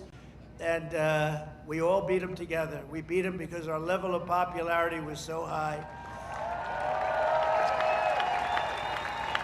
And it was high because I explained the situation. When these thugs came around, I explained it to the people, and fortunately I was able to be on a lot of television, I did whatever you had to do. I had to explain it. Then they said, wow, that's fake stuff. It was fake.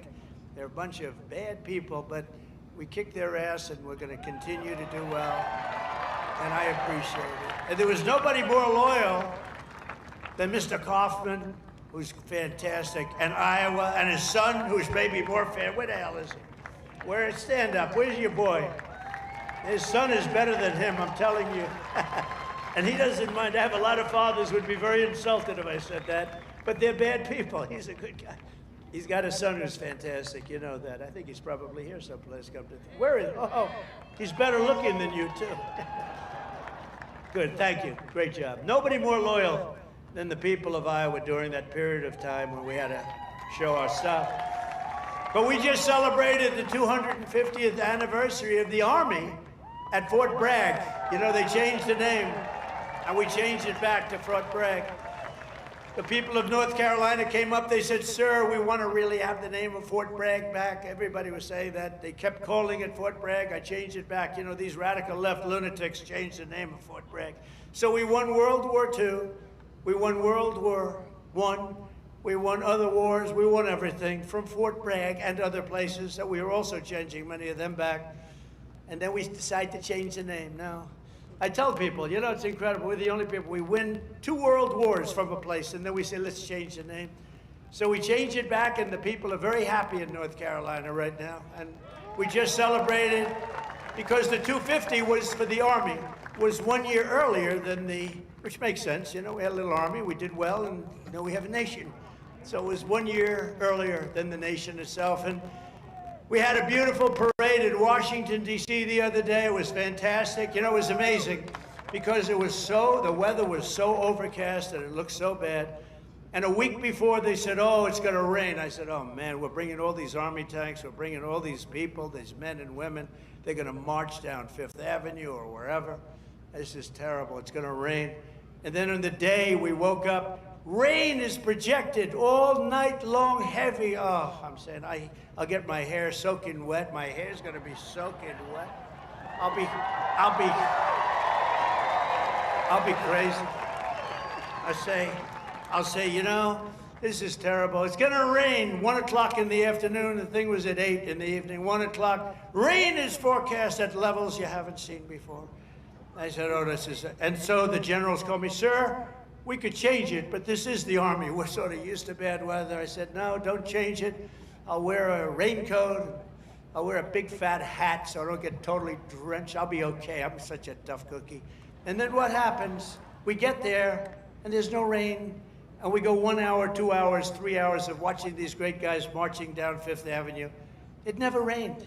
And then I thought to myself, global warming, they're telling us what's going to happen in 250 years to our planet, but they can't tell us it's going to rain 3 hours before the event. In 250 years from now, the planet's going to burn up or freeze up. And you know, remember when they said, they called it global warming, then global cooling. They had all different things. Now they just changed it to climate change, because climate change you can't miss. How's it doing? Climate change every time. If it's cold, if it's hot, if it's rainy, if it's sunny, if it's too crazy, we have climate change. But think of it. They're telling you what's going to happen in 100 years. The oceans are going to rise 1/4 of an inch and everyone's going to be wiped out. No, you're going to have more oceanfront property if that happens. It's okay. Not the worst. And think of it, with all of the nuclear weapons, remember Biden had always used to say, it is an existential threat. He loves the word existential. It's an existential threat. What is? I don't know, climate change.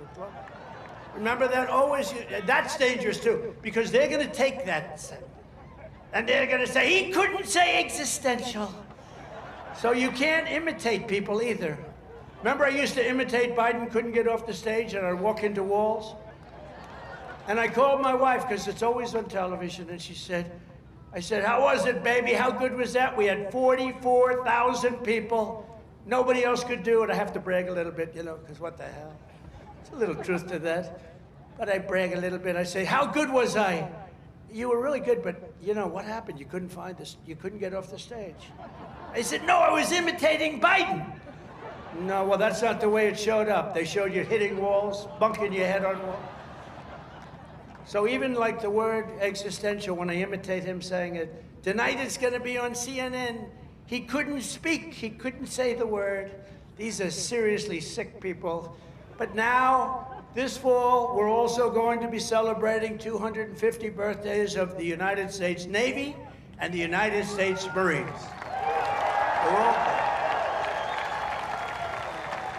And I'm a little prejudiced, and one of them is going to be really great. It's called Space Force, because that was my baby. Remember, they wanted to terminate it. First year of Biden's administration, they wanted to terminate Space Force, and the military wouldn't let them. And it's turned out to be one of the most important there is. I was very proud of that Space Force, and they're doing great. In addition, just as I promised 5 years ago tonight in my speech at Mount Rushmore, where a certain governor at that time, who's now our Homeland Security Chief, Kristi Noem, stand up, Kristi. Now I don't have to introduce you later.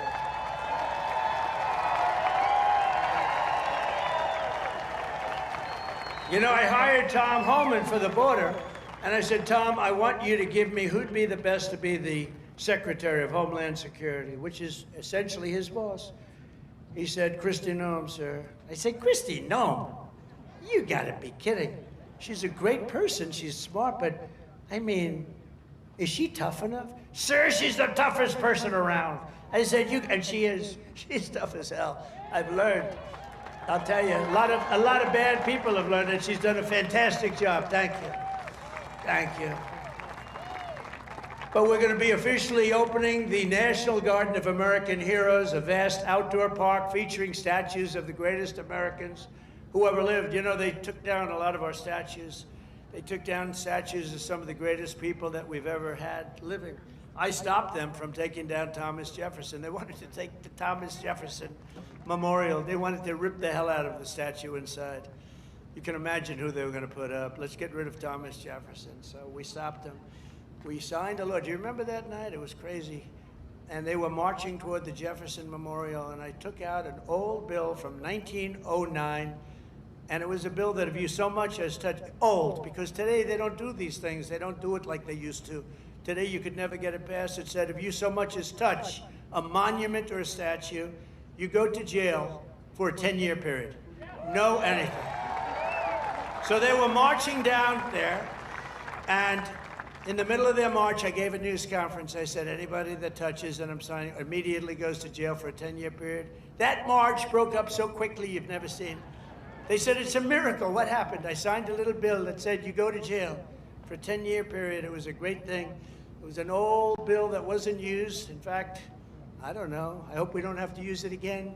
But they're learning that, you know, we saved Los Angeles. If we didn't send in the National Guard, I would have sent it in the military if they needed it. But if we didn't send in the National Guard, Los Angeles would have been burned down to the ground just like half of their houses were burned down to the ground because they didn't give water that they had plenty of. I'm pleased to report that the One Big Beautiful Bill includes full funding for those statues, and we're going to do statues to our greatest Americans, and we're going to let the people choose who they are. You better choose me. No, I'm only kidding. I should take myself out. I think I should take myself out, Susie. Our great Chief of Staff, the first woman Chief of Staff. Can you believe it? Susie Wiles, stand up. And that beautiful exterior, don't let it fool you. She's rough and tough.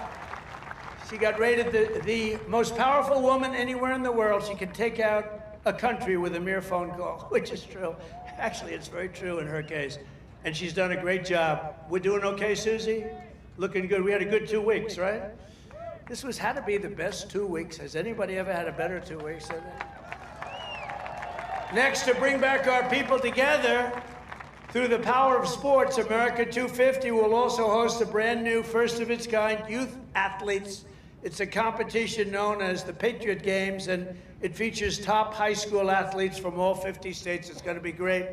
And this phenomenal patriotic sporting event will be nationally televised, and it'll be led by our great Secretary of Health and Human Services, Robert F. Kennedy, Jr., who's really doing it. He's great, and he's a little different, right? We needed somebody different. You know, autism. You go back, I guess, 18 years, 10,000, think of this, out of 10,000 people, okay? 10,000 people, and I'll go a little different way. Right now, out of 10,000 people, 18 people don't have, they're safe. 18 people. We have a statistic on autism that's the worst I've ever seen, and he's going to change it. He's going to change it. It used to be 20 years ago, you just didn't have it. And now it's numbers that are unbelievable, where the numbers are so bad, it's got to be artificially induced, and we're going to find out what it is and when. We're going to find it out as soon as possible. I mean, you think about it, the numbers have increased by 200-fold. And that's really something, and we're going to get to the bottom of it. That's a terrible situation. Likewise, under the leadership of Secretary Burgum, who's here right now, he was a great governor of North Carolina. Great governor of North Dakota. Where is he? Where is he? Mr. Secretary. And he's in charge of energy plus a lot of land. He's the biggest landlord, I guess, in the world. But he was a great governor of North Dakota. And he was very special in so many ways. He became an energy expert. And he came to me, and I said, I want you to be the head of energy. He said, no, we have one man that's better than me, and that was Chris, right? And put him in charge, and we merged the two. And he's got all the land with all the oil, and the other one has all the expertise to get the oil out of the land. And Chris is doing great, and you're doing great, Doug, and I appreciate it. And say hello to Catherine and everybody. You're doing a great job. We have a great cabinet. So every one of our national park, battlefields, and historic sites are going to have special events in honor of America 250. And I even think we're going to have a UFC fight. We're going to have, does anybody watch UFC, the great Dana White? We're going to have a UFC fight. We're going to have a UFC fight. Think of this, on the grounds of the White House. We have a lot of land there. We're going to build a little, we're not, Dana's going to do it. Dana's great, one of a kind. We're going to have a UFC fight, championship fight, full fight, like 20, 25,000 people. And we're going to do that as part of 250 also. We're going to have some incredible events, some professional events, some amateur events, but the UFC fight's going to be a big deal too. And to fund improvements and enhanced experiences across the park system, for this anniversary, I've just signed an executive order to raise entrance fees for foreign tourists while keeping prices low for Americans, and we're going to do that. The national parks will be about America first. We're going to take it America first for the national parks. And these are just a few of the many programs, initiatives, celebrations that will renew for our national pride. We're going to have great pride. I think we do have great pride. I think we have more pride and more spirit in our country right now than we've had in 50 years.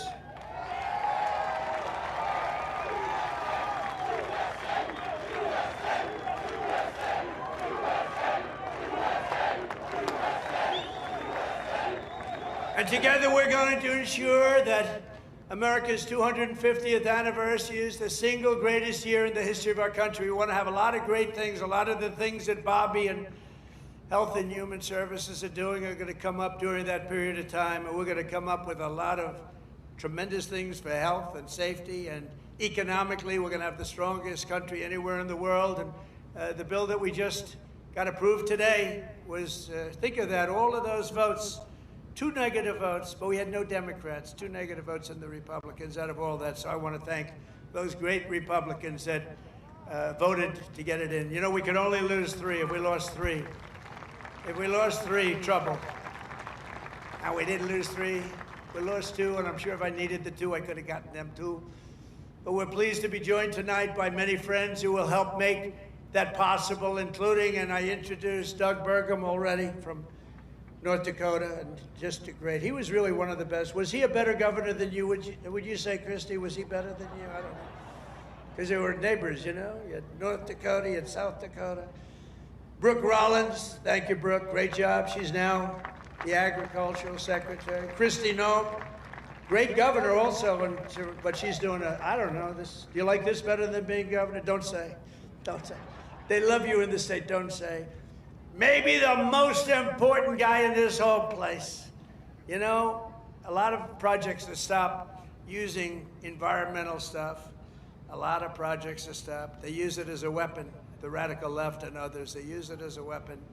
This man is the greatest. He's doing a job that's incredible. Doug would tell you that. Everybody will tell you that. Lee Zeldin, he's the head of the EPA, the Environmental Protection Agency. He's the head of it. Great guy. He was a great politician, a tremendous congressman. He ran for governor of New York, which is tough. And he almost won. I'm glad he didn't win, actually. I wouldn't have you right now. And I said, Lee, a nuclear power plant, we give you 1 week to get me the approval. So, but he's been done great. And we have factories, that we have plants all over the world right now, and they're being built and they're going up. Also, Governor Kim Reynolds from Iowa. Thank you, Kim. Thank you very much. Thank you for being here. Appreciate it. Thank you very much. And Lieutenant Governor Chris Corner. Where's Chris? Chris Corner. Thank you, Chris, very much. Great job. You have Senator Chuck Grassley and Joni Ernst. Chuck! Hi, Chuck.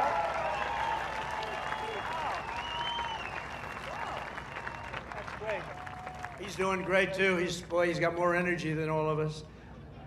And where's Joni? Is Joni here? Hi, Joni. Very good. Good job. Thank you very much. Thank you very much, Joni. And you have members of Congress, Ashley Hinson, Marionette Miller Minks, Zach Nunn, Randy Feenstra, Good group. We flew in together, and boy, they were nice. They were so happy at that victory today, weren't you? Randy, thank you very much. Thank you very much. That was great. We had a good flight. We have an ambassador who's been my friend for a long time, Monica Crowley. I heard her speak. I thought she did really well. Thank you, Monica. And you know Matt Whitaker, a man from Iowa, ambassador to NATO. We also had a person, I have to give her credit, Brenna Byrd, Attorney General. She came out and she endorsed me very early, and I appreciate it. Where's Brenna? Hi, Brenna. She came out, she endorsed me. I said, thank you very much. Who the hell is that? She's great. Former State Senator Brad Zahn. Oh, my man, there he is. I haven't seen you. He was the first man in the entire country that endorsed me, right? Not just from Iowa. He endorsed me 3 months before I ran.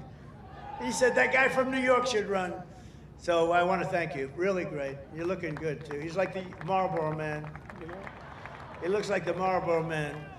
Handsome guy. Iowa Speaker, Pat Grassley. Pat, thank you very much, Pat. Nice to see you, Pat. Iowa Senate Majority Leader, Jack Whitver. Thank you, Jack.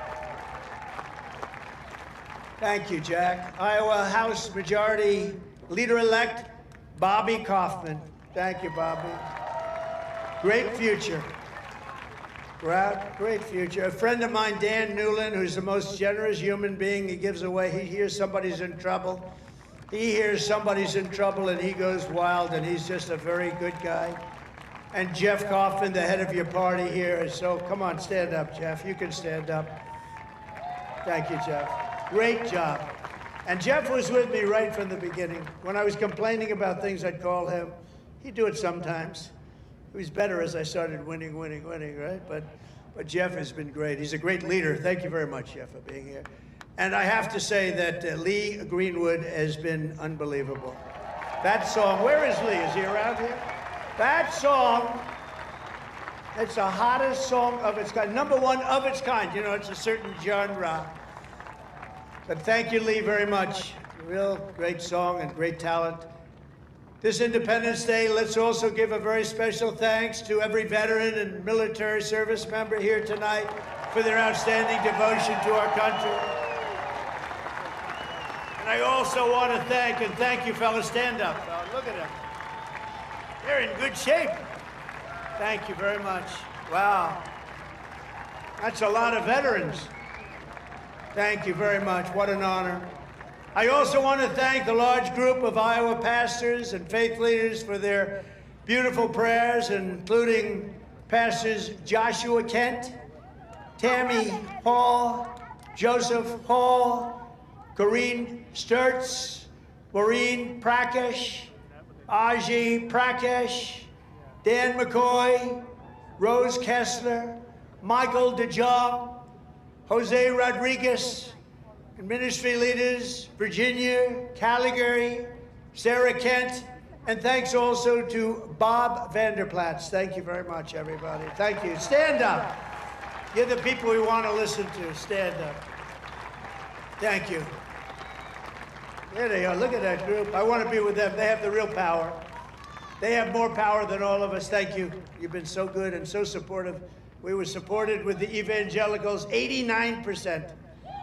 And we're looking for the other 11%. We don't believe it. As we prepare to celebrate 2.5 centuries of freedom, I'm inviting America's great religious communities to pray for our nation and for our people. From the beginning, this has always been a country sustained and strengthened by prayer. So important. If we bring religion back stronger, you're going to see everything get better and better and better. You're going to see it get better and better. So as we chart our course toward the next 250 years, let us rededicate ourselves to one nation under God. Right?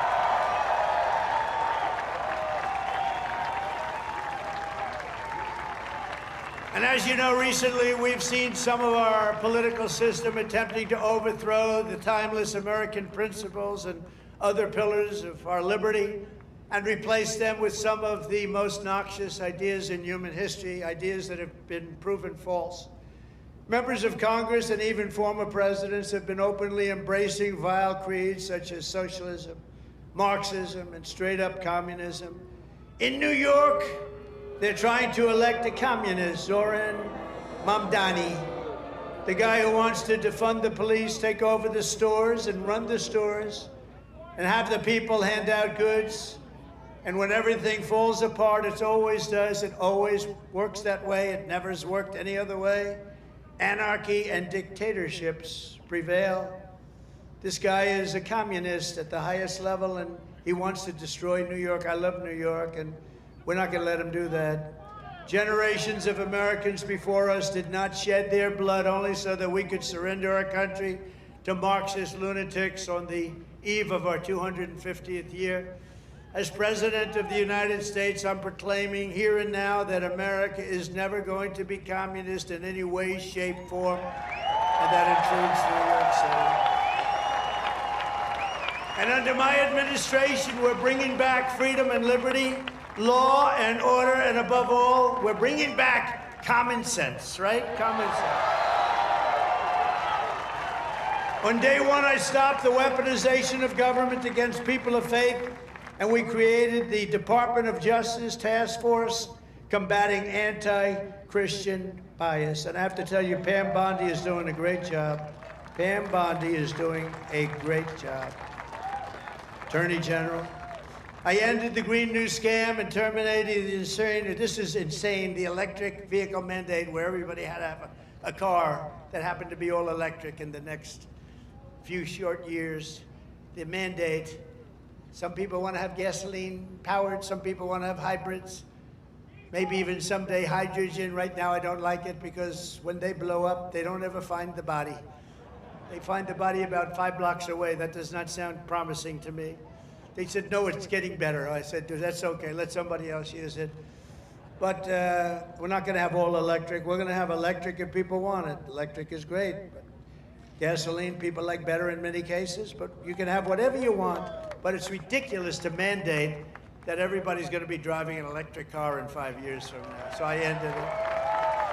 I signed an order to begin eliminating the Federal Department of Education and send education back to the states. That means Iowa's going to run their own education. You're going to have to run your own education. Iowa will, you know, I use you in my thoughts. Whenever I always say Iowa and Indiana, and I'd mention certain states, but you want to run your own education because you don't want the bureaucrats in Washington doing it. And I made English the official language of our country.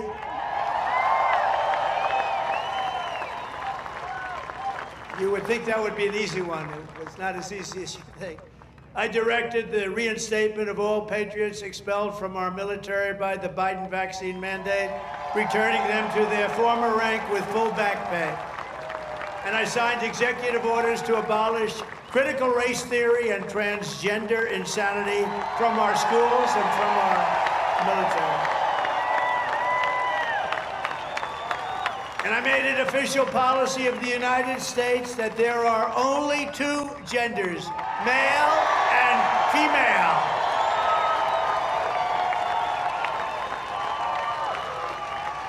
And if it's okay with Iowa, we are keeping men out of women's sports. Is that okay? I also renamed the Gulf of Mexico. I renamed it to the Gulf of America. And we're restoring the name of the greatest president, one of the truly great presidents, somebody that made our country very rich, William McKinley, to Mount McKinley in Alaska.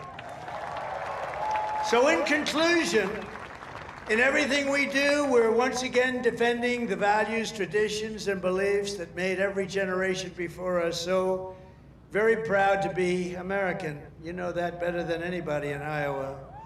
And here in Iowa and across this land, we believe that America is an exceptional nation, blessed by God.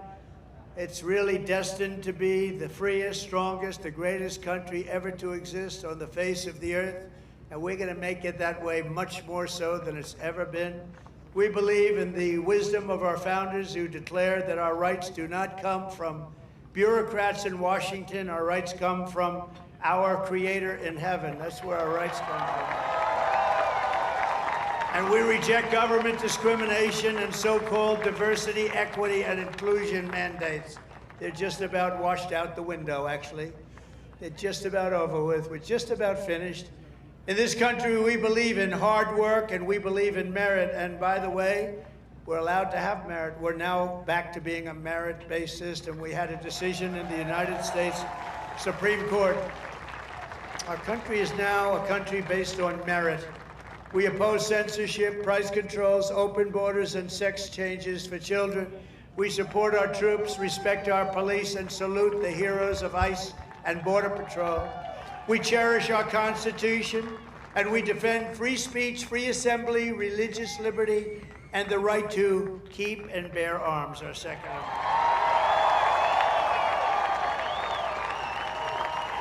We take our pride in our heritage, and we want it in a beautiful heritage that we have, and we teach our children to love our country, honor our history, and always respect our great American flag. You have to respect our flag. From Philadelphia to Phoenix, from Gettysburg to the Golden Gate Bridge, and from factories of Detroit to the fairgrounds of Des Moines, we stand on the shoulders of heroes and legends who crossed the oceans, blazed the trails, tamed the wilderness, settled the continent, raised up those beautiful skyscrapers, and stood tall and defiant in the face of tyranny and death. From 1776 all the way through today, American patriots have won triumph after triumph. We've had victory after victory, and let nothing stand in the way of the USA, which we love so much. It was hardworking citizens like you who won our independence, secured our liberty, and built this country with courage, grit, and skill. And starting right here in Iowa, such a great place, and I hope you love it, but it's such a great place. You should love it. You should love it. You know, sometimes you take things for granted. This is one of the really great places, but I've been all over. It was hardworking citizens like you who saved our country in November 2024. Think of that, November 25th. Who would have thought there'd be this much of a change this fast? I didn't even think it would happen this fast.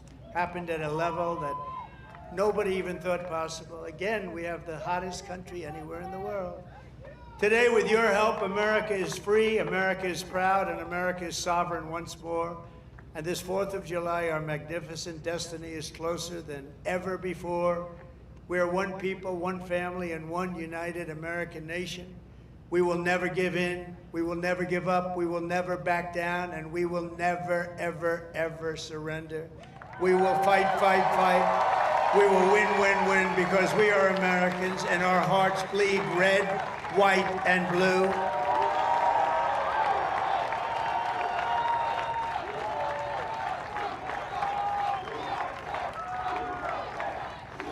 And together, as we look forward to the 250th year of American independence, we will make America powerful again. We will make America wealthy again. We will make America healthy again. We will make America strong again. We will make America proud again. We will make America safe again. And we will make America great again. Thank you, Iowa. Thank you. Thank you very much. Yeah, it's what my Trump account looks like. All mine, baby. When a baby is born, money gets invested in their name. And then it just sits there, growing. While I'm still learning shapes, years go by. And when I'm growing up, the money grows up too. One day I could use it for college, to buy a house, or maybe to start my own company.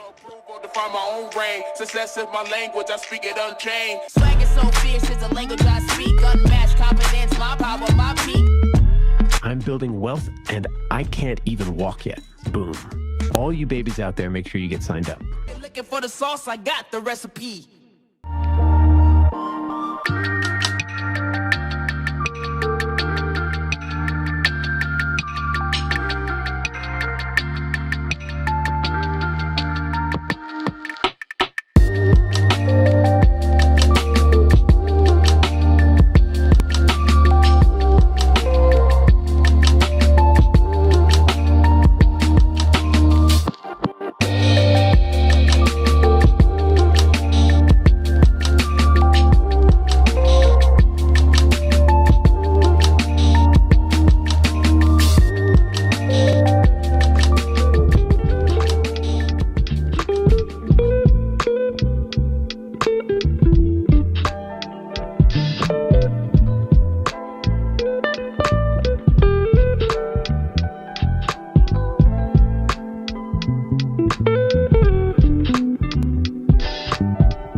Thank you.